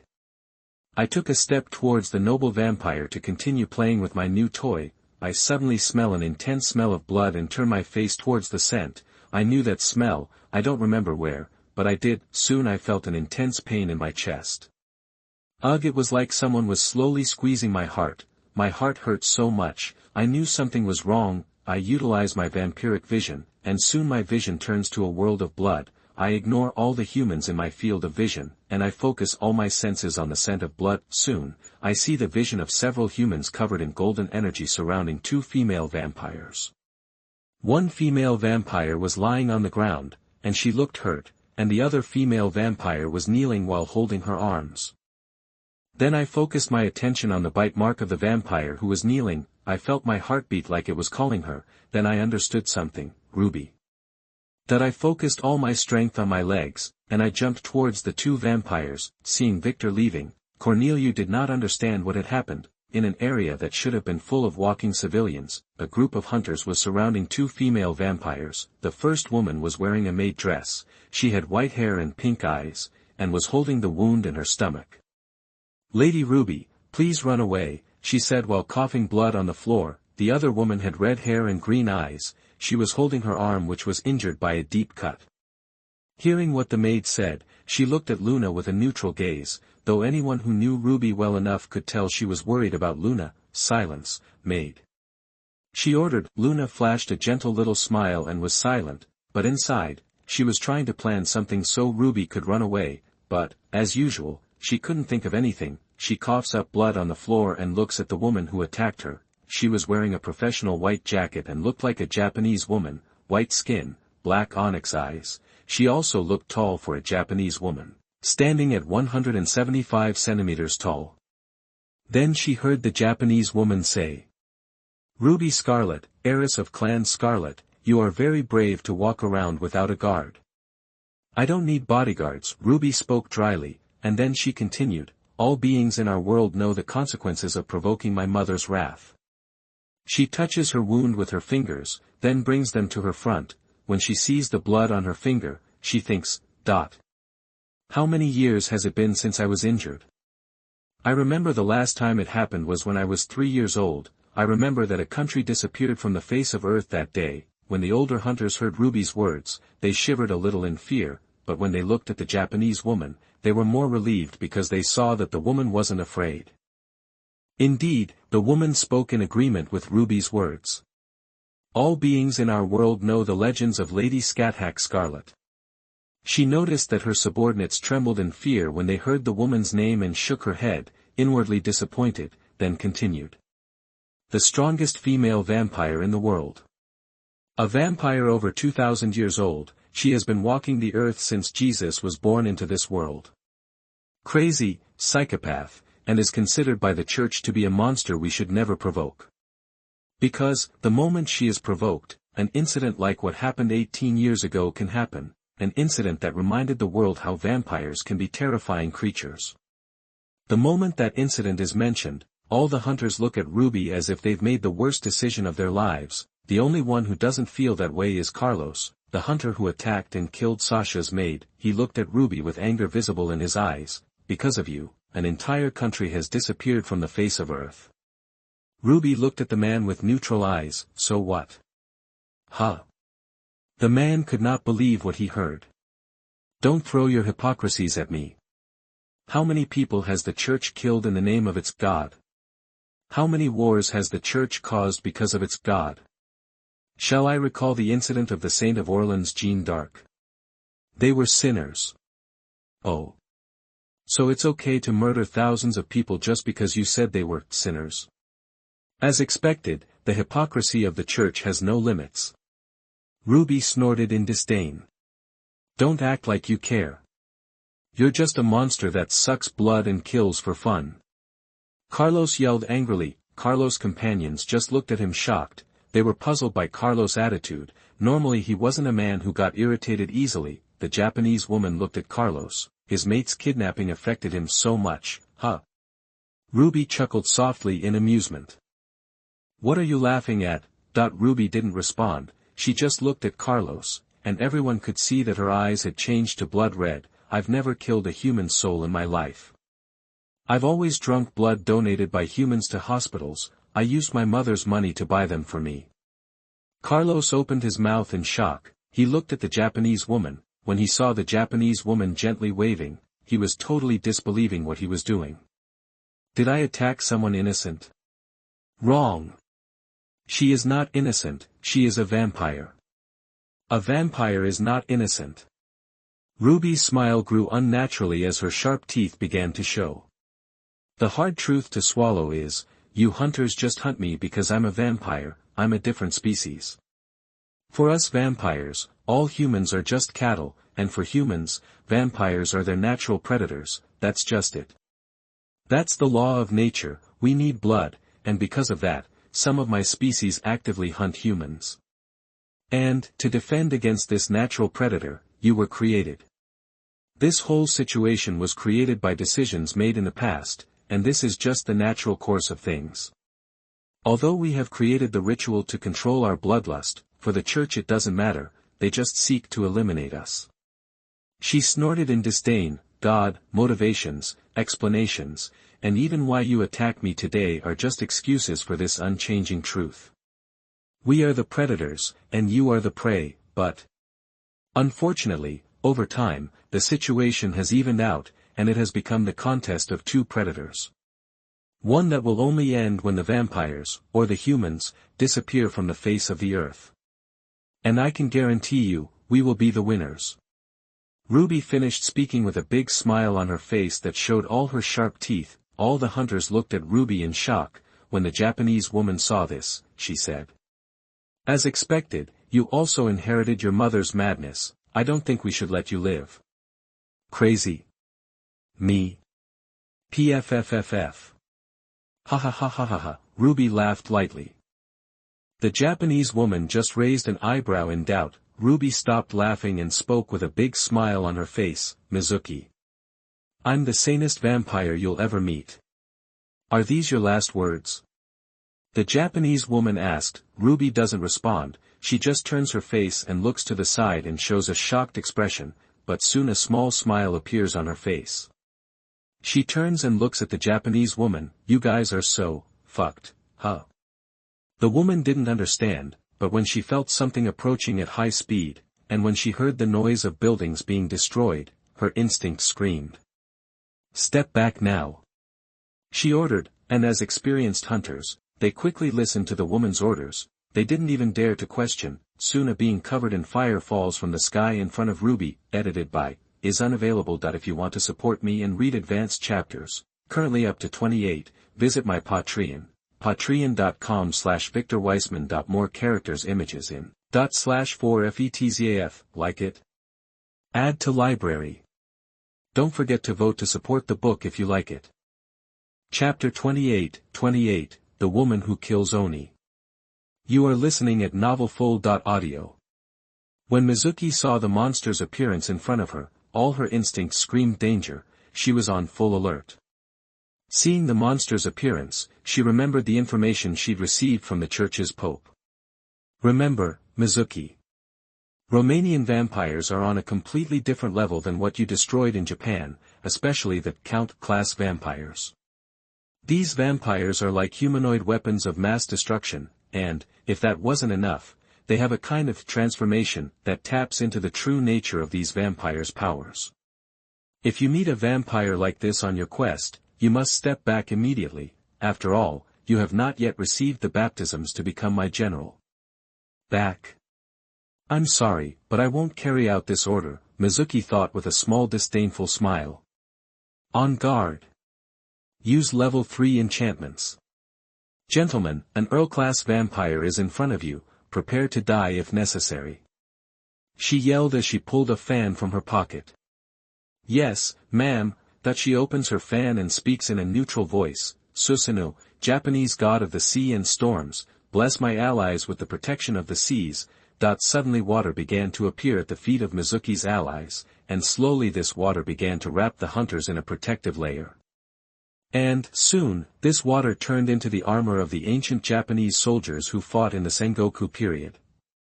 God, bless my fists so I can get my revenge. Carlos spoke while being covered by Mizuki's armor. his fist started to be covered by golden energy. Soon all the hunters began to cast spells similar to what Carlos did. The creature looks at Mizuki with a smile on his face that showed all his sharp teeth. The hunters felt their bodies shiver when they saw the creature's smile, but, before the hunters could do anything, the creature lost interest in them and turns towards Ruby.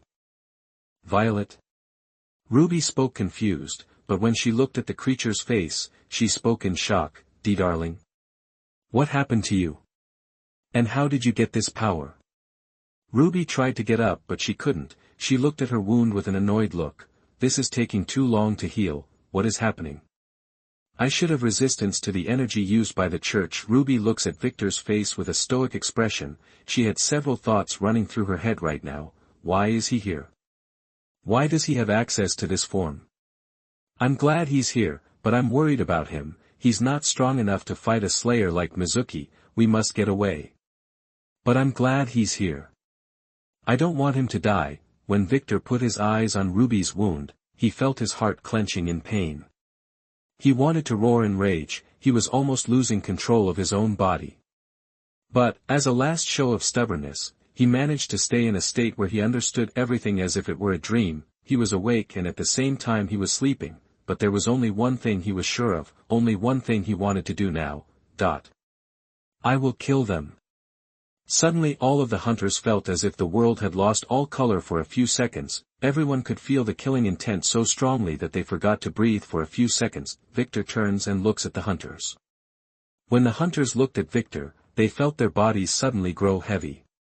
Fear, the purest feeling of human beings, that's what they were feeling now. They couldn't breathe, they couldn't move, it was like their bodies didn't want to obey and they just froze.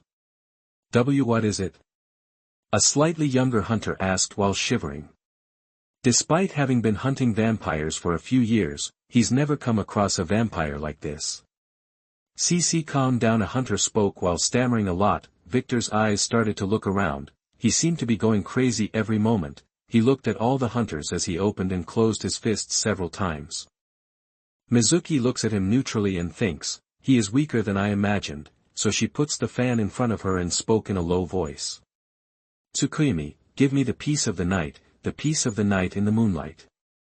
White energy focused on Mizuki's fan, and then she waves the fan, and this energy travels towards all of her subordinates, and, as if it were magic, everyone started to get calmer, everyone felt inner peace, and they didn't feel fear anymore.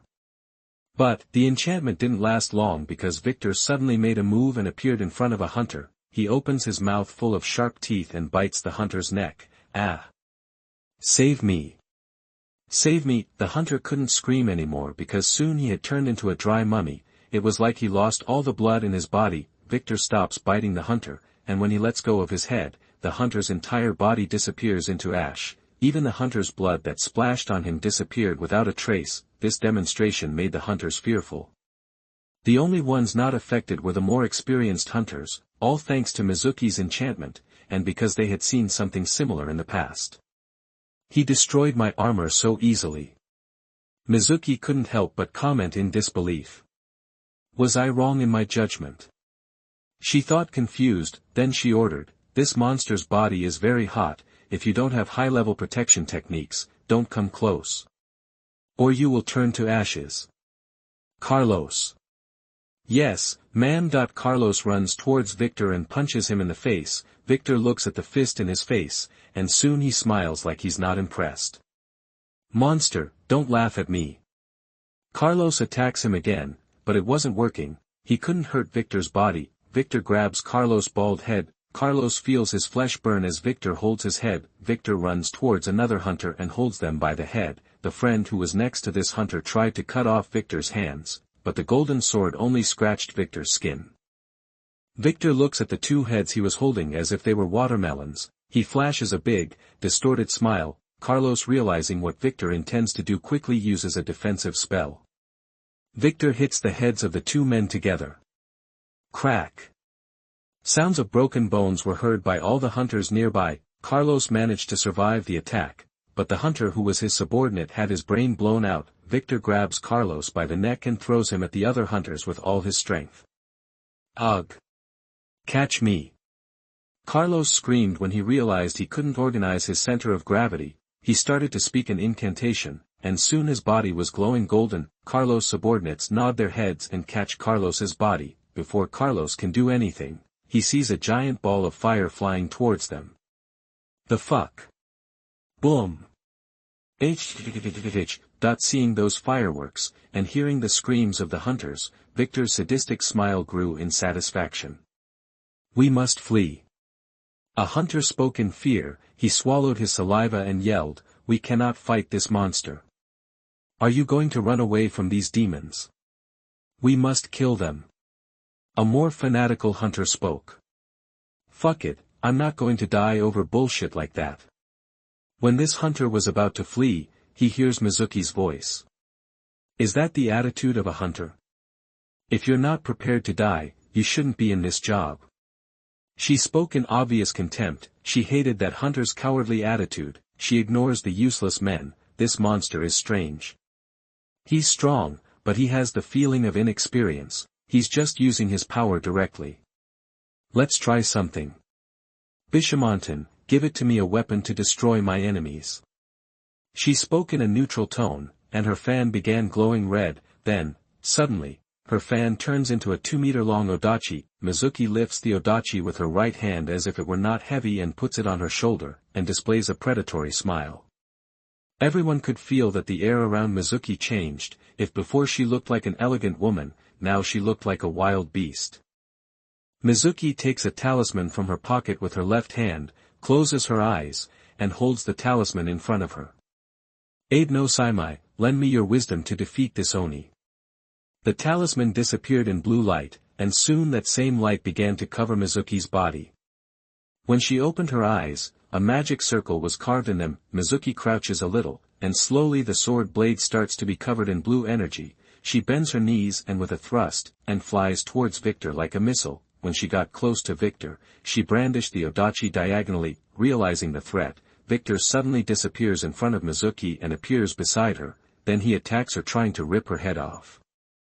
It's useless, she said, smiling while blue energy glowed in her body. Victor didn't understand what happened, but he suddenly screamed from a pain he'd never felt in his life. Ah! He screamed like he was a beast being wounded. Victor! Ruby cried out in concern when she saw the cut on his chest. Victor holds his bleeding chest. Slowly, the fire that was covering his body began to weaken considerably. Realizing this was an opportunity, Mizuki flashed a maniacal smile and brandished odachi again. This time she wanted his head. But before her sword ripped off Victor's head, a huge wall of ice appeared in front of her. Mizuki's odachi cut through the ice wall easily, but soon she realized the monster was no longer in front of her. She also heard a woman's neutral voice. She turns her face and sees a woman wearing a maid outfit. She looked into the woman's blood-red eyes and realized she was a vampire. Sorry, but I can't let you kill my master, I haven't had enough headpats yet. Seeing the darkness covering the maid's feet, Mizuki spoke, the Kuroyami clan. Oh. It's been a while since I heard that name. Kagaya flashed a small smile. Mizuki looks around and sees that the monster was being hugged by Ruby. The monster had a much weaker fire than before, and she also saw that Ruby was using her ice ability to close the wound she caused the monster. When I destroyed the noble vampires of Japan, I looked in their records that talked about a clan of vampires who could control the shadows. They were the best assassins in Japan. A clan of vampire ninja controlled by a noble vampire who had friendly relations with Toyotomi Hideyoshi.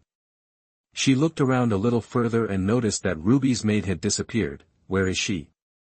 They kept records about us. What a surprise, I thought they had forgotten us. Kagaya spoke in an emotionless tone. Mizuki was looking at the monster with dangerous eyes and with a big smile on his face. With the previous confrontation, she can understand that the monster was inexperienced in fighting. He had great power, that's a fact, but he didn't know how to control it. Power, and not knowing how to control it, in a fight against a hunter is deadly. I need to eliminate him, a monster like him can't stay alive. I shouldn't miss this opportunity, she thought with determination. Cough. Victor coughed up black blood on the floor, and soon the fire that covered his body began to slowly die, and eventually, his transformation was undone. He was back to normal. The poison is taking effect, good. But, this is only temporary, this poison is not strong enough to kill the noble vampires, I need to eliminate it. Mizuki thought. Darling. Are you okay? Darling. Ruby tried to talk to him, but Victor's eyes were unfocused as if he were lifeless. Seeing the black blood on the floor, Kaguya looked at Mizuki. What did you do? That is not something you need to know. Mizuki spoke as she positioned herself. She placed the odachi on her shoulder again, and flexed her knee. She then pulled a talisman from her pocket. The talisman began to glow, and soon she spoke as she threw the talisman at Kaguya. Ken, Zo, Fa, odor.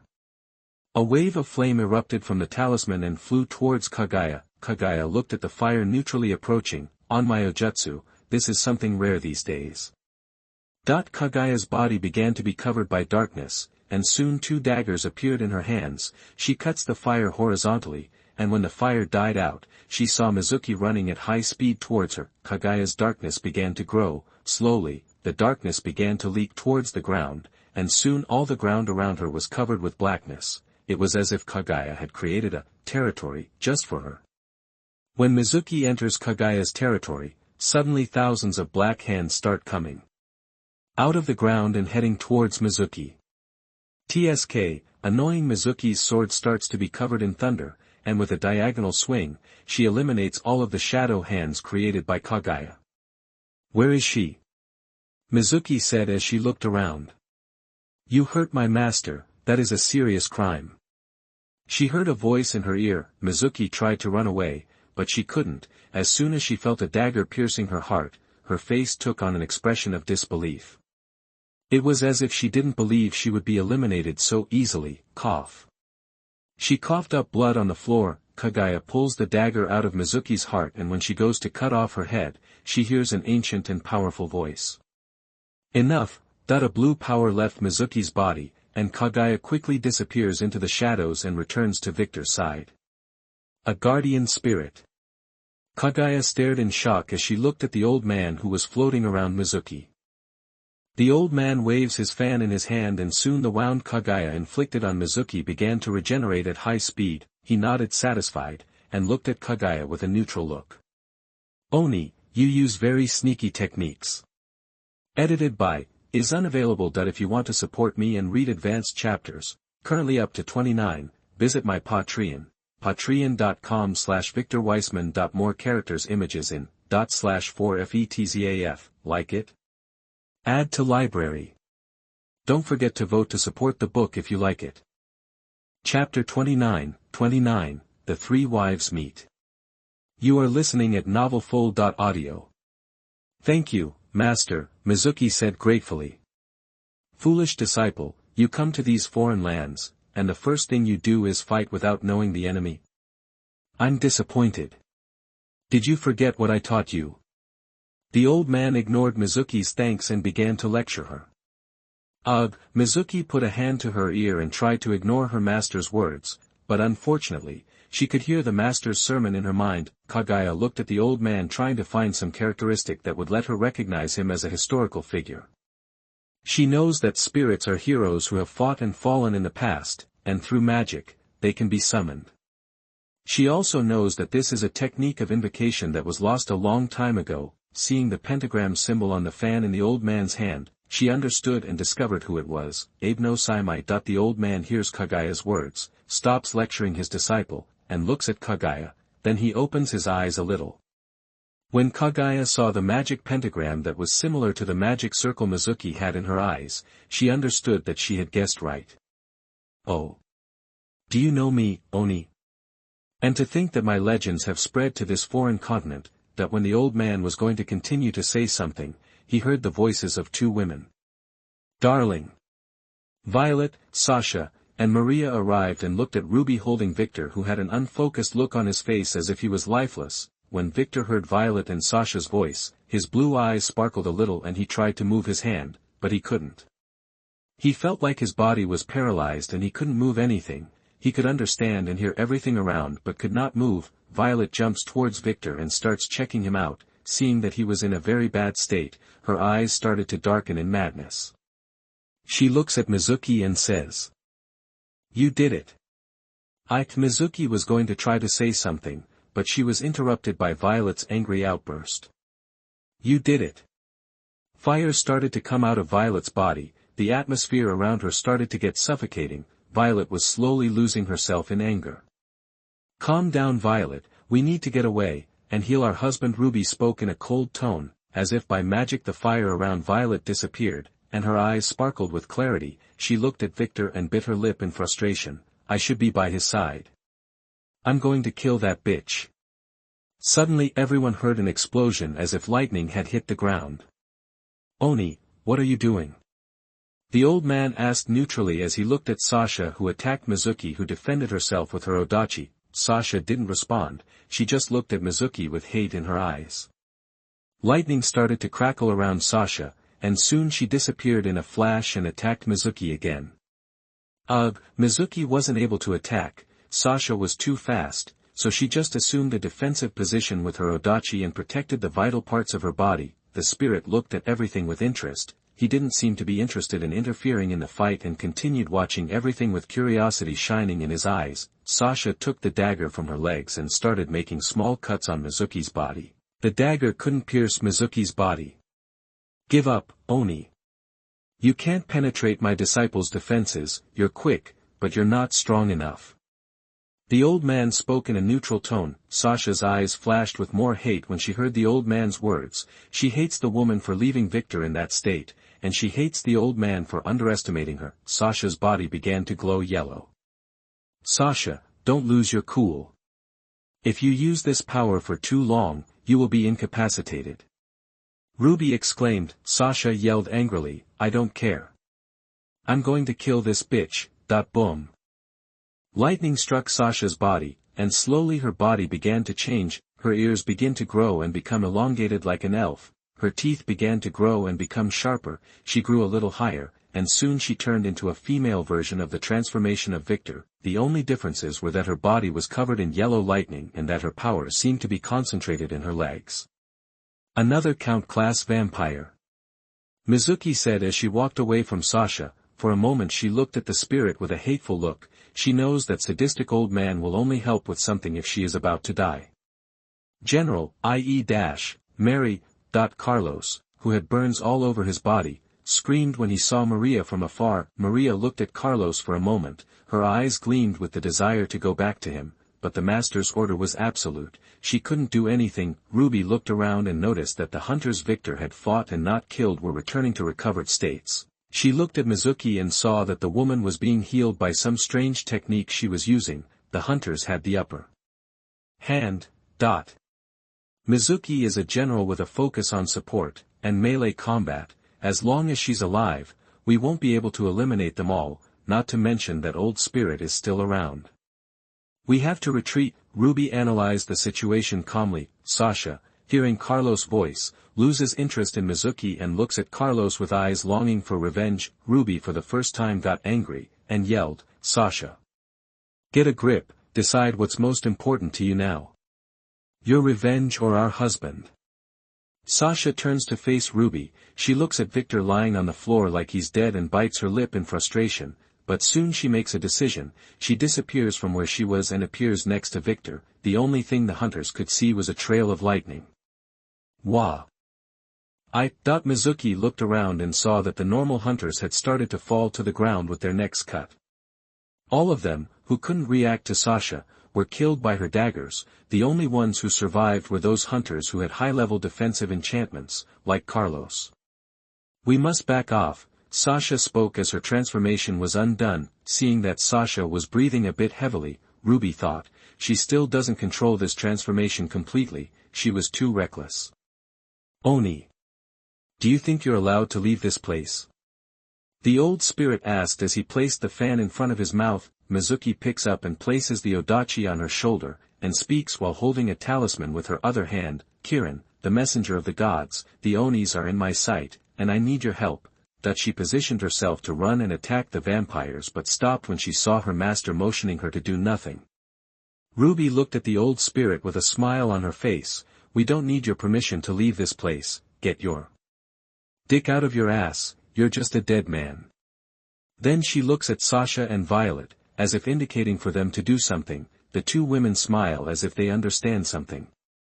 Oh.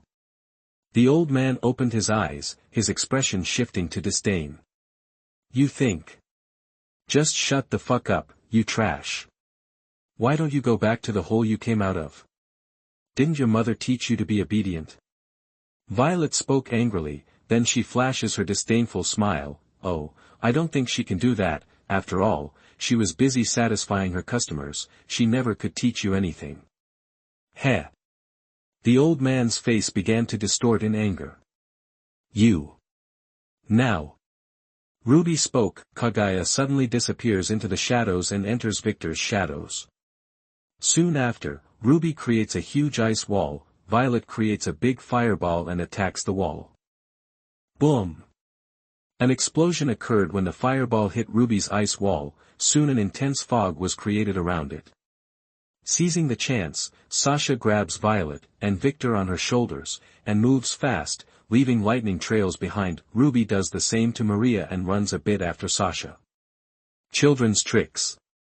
Carlos screamed and punched the air, and with the pressure made by Carlos' fist, he cleared the entire area that was in the fog.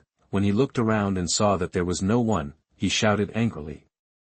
They fled. Ignoring Carlos' anger, Mizuki looked at her master. Because you stopped me, I couldn't kill them. Abe no Saimai just sighed in disappointment and looked at Mizuki. Foolish disciple, you still need to train more. Mizuki didn't understand why her master reacted like that, but she didn't think too much. She was used to her master's weirdness. What do we do, General? A hunter who survived asked. Mizuki looks around and when she sees the mess they've created, she says, we must retreat. Recover the bodies of the fallen hunters, and let's go back to our temporary base. Good decision, her master praised. While the hunters recovered the bodies of fallen combatants, Mizuki's master was in deep thought. Abe no Saimai is the old man's name. He is a unique exorcist at the time he was alive. Even after he died he became a powerful spirit, but even this powerful exorcist who fought countless Oni. When I was alive I was afraid of someone. That Akuma is still alive, huh? And she had a daughter. I think the world will end in this era. The moment this old exorcist appeared to save his disciple, he could immediately feel the gaze of a beast watching him from afar, and, from that moment, he knew he could not interfere or severely hurt the red-haired woman. He didn't want to die, permanently. After all, he had a lot of things he wanted to do. In a building several km away, 7 people could be seen. They were wearing a black suit that covers the entire body, and an all-black mask that hides the facial expression of these individuals, and in front of these individuals was a woman who was wearing black jeans, a black V-neck t-shirt showing a lot of her G-cup size breasts under her shirt, without hiding much skin, especially in the region of her huge breasts. She also wore a short black suit jacket. We need to eliminate that newborn. He broke the rules. One of the 7 beings who were wearing a mask spoke in an unrecognizable voice. They seemed to be using something to disguise their voice. By using his power openly, he's exposed. It must be eliminated. 3 masked men agreed to eliminate the newborn vampire, but the remaining 4 just remained silent and looking at the woman with a cautious look. After all, they knew very well the temperament of this red-haired woman. Fufufu, the woman smiled in a gentle way while her gaze glowed madly. She seemed to be watching something from far away. The 3 masked ones stopped talking, and looked at the woman apprehensively. They didn't want to provoke the woman. Slowly her gentle smile began to change into a crazy smile. Ha ha ha ha, interesting. Interesting. My daughter. My beloved daughter, whom I carefully raised as a child, found a husband. Suddenly, she turns and looks at the 7 masked beings. I heard that the first prince's son likes to travel the world. I wonder if I should pay him a visit. The 6 masked beings started to sweat with fear under the mask. They didn't know how to interpret the words of this crazy woman. Is she asking a question? Or is she threatening the life of the first prince's son? They didn't know. That's why they don't like dealing with this woman. The 7th masked man who was calmer said hurriedly, we understand each other, we don't know anything, and we're not going to do anything. Ha! But I asked a question. The woman spoke with a confused face. but her crazy smile never left her face. The masked man's body trembled in fear. We know. Lady Scathach is always right. Don't worry, no one will know about what happened. We will leave all responsibility for this situation to Lady Scathach. Are you going to leave the responsibility to me? The woman's eyes began to glow dangerously. Hi, the masked man screamed like a little girl, and said, I mean, we were never here, so this incident never existed. That the woman's eyes stopped shining, and soon she smiled in a gentle way. Thanks for the hard work, you guys can go now. Yes, ma'am. The masked man who shouted quickly responded as if he were a soldier who responded to the superior, and soon the masked man disappears. The remaining 6 masked men just looked at the whole situation without words. They didn't understand anything. What are you waiting for? Shoo, shoo, she spoke as if she was talking to a dog. The masked 6 awakened from their stupor and quickly disappear. Seeing that the masked ones disappeared, she spoke with a gentle smile.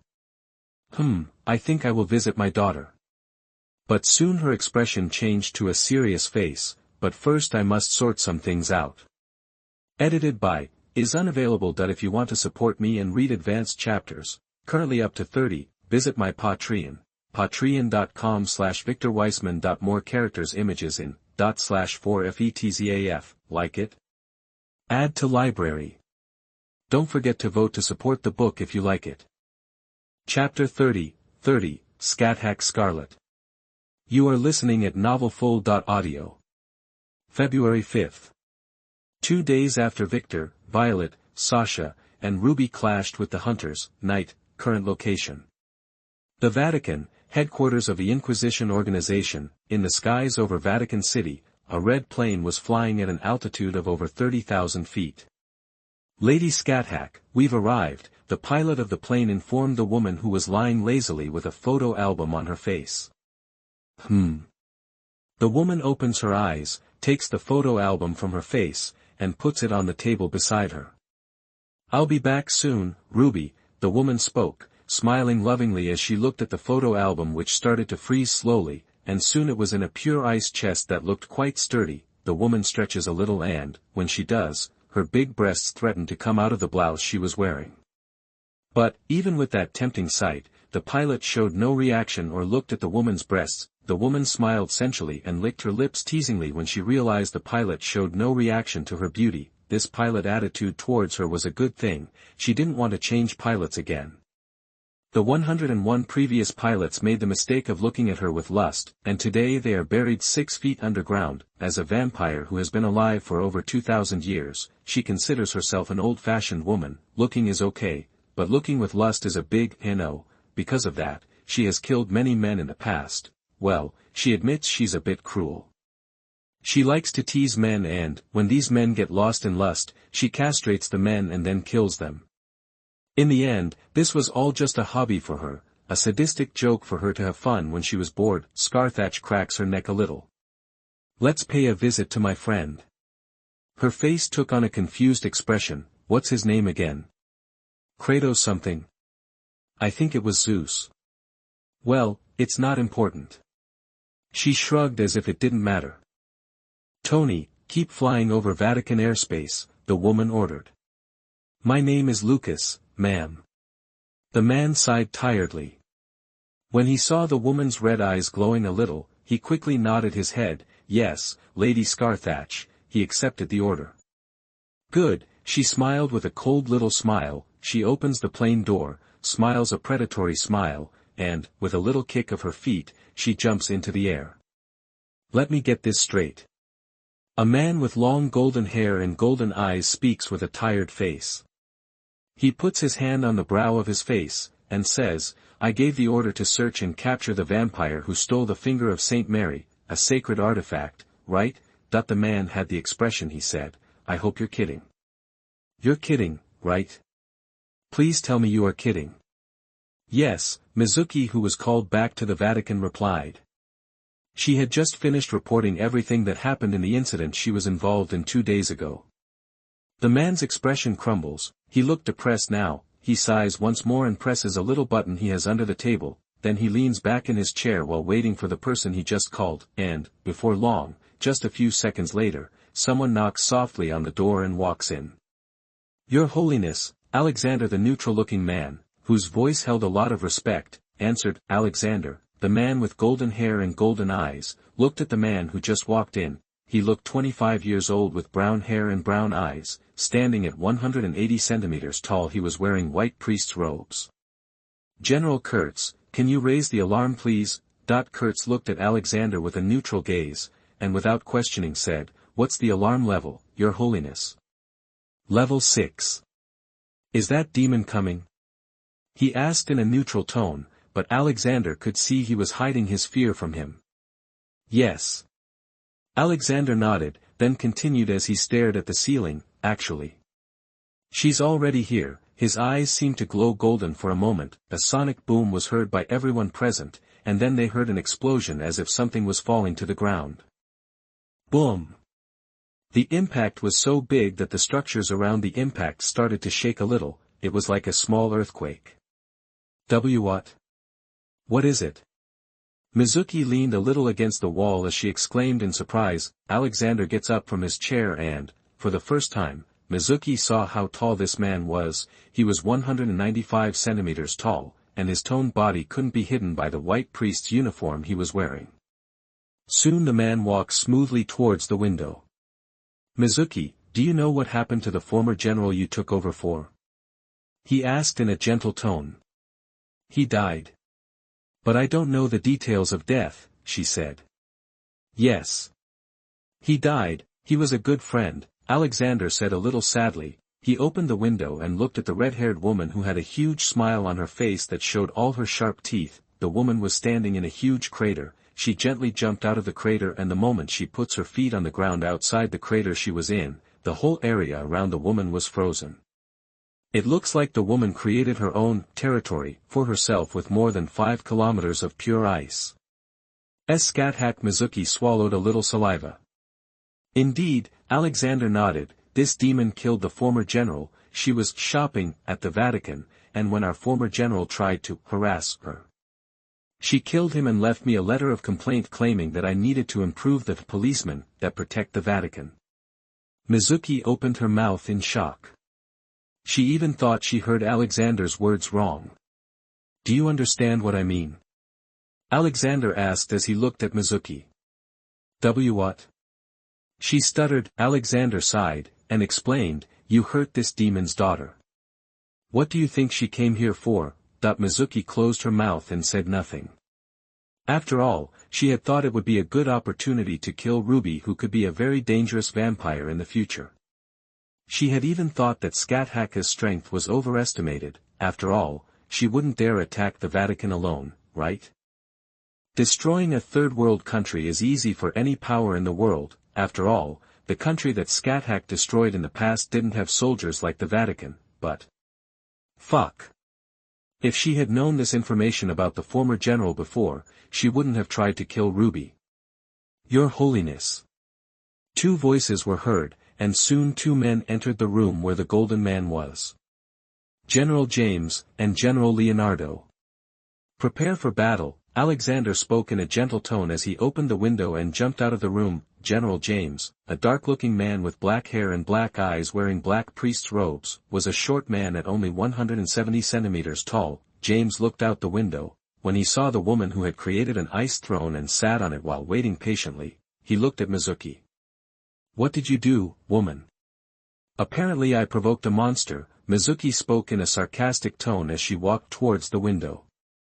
"Great, just great," James said in a sarcastic tone, then he jumped out the window and followed Alexander. "Don't interfere in the battle, young one," Kurtz said neutrally. "Yes, I know," Mizuki didn't mind the way Kurtz spoke. After all, she knew these men were older than they looked. Mizuki looked at the last man in the room. He had red hair and bright blue eyes, and like the three generals and the Pope himself, he looked like a 25-year-old adult. "Ha ha ha, she's as beautiful as ever." "Too bad she's a demon," Leonardo spoke with an arrogant smile, then he followed the two generals. "Hello, Kratos, it's been a while since we've seen each other. I think the last time was 2 months ago." Scathach asked the golden-haired man. The man sighs and says, "My name is Alexander." How many times has he repeated that same phrase over the years? "Oh, I'm sorry," she said, then she continued as she crossed her legs elegantly, "You know how being old is, you forget things as time goes by."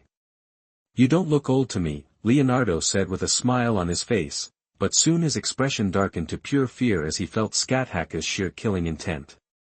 The moment she saw he was scared with just that, she loses interest. She looks at the man like she's looking at an insect. Scathach likes talented people, and with just one look, she could tell this man had no potential. He stinks of garbage. To her, this man wasn't even qualified to breathe the same air as her. "Silence, dog. I'm talking to your owner."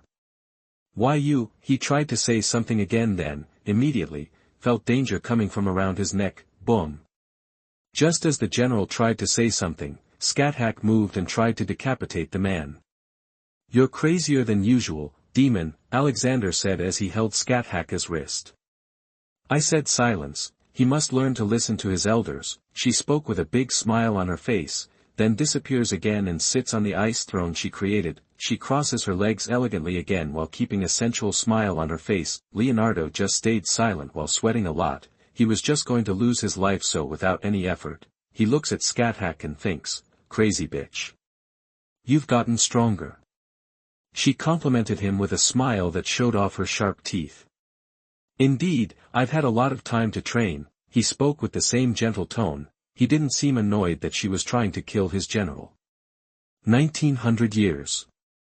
Time passes quickly, huh? She spoke with a bit of nostalgia. She seemed to miss the past. Alexander was silent. He had the same feeling of nostalgia that the woman has. As a human who gained eternal youth, he too had to go through many difficult farewells. "I've always had a curiosity," Alexander said. Which is? What is the story of your life?"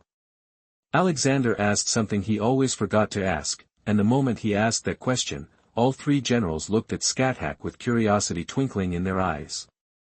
"Life story, huh?" She spoke as if thinking deeply, then she smiled and said, "I don't have anything interesting to tell about my life. But once, I met Jesus." "How was he?" After the initial shock, Alexander asked, showing more interest than usual. The three generals will open their eyes in shock.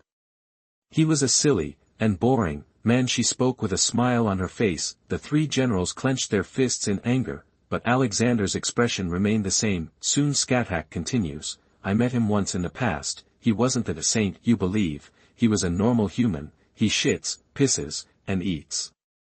He was a man with great potential. I wanted to train him in the past."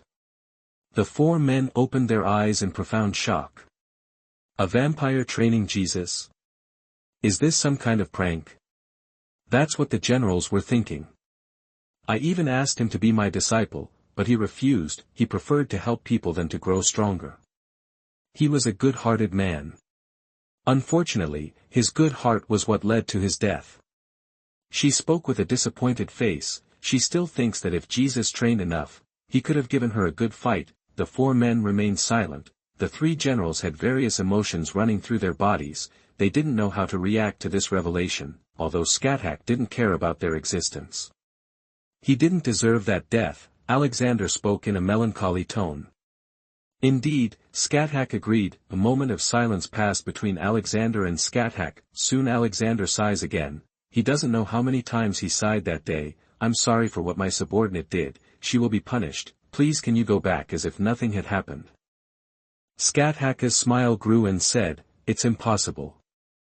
I warned the world in the incident 18 years ago. The message was clear. Touch my daughter and you felt my anger. You didn't give me any choice then." Alexander spoke as his eyes began to glow golden. Slowly a golden aura began to cover his body. "My dear," she smiled sensually as she licked her lips, and soon her eyes began to glow blood red. "You had no choice from the start." Edited by is unavailable. If you want to support me and read advanced chapters, currently up to 31, visit my Patreon, patreon.com/victorweissman. More characters images in /4fetzaf, like it? Add to library. Don't forget to vote to support the book if you like it.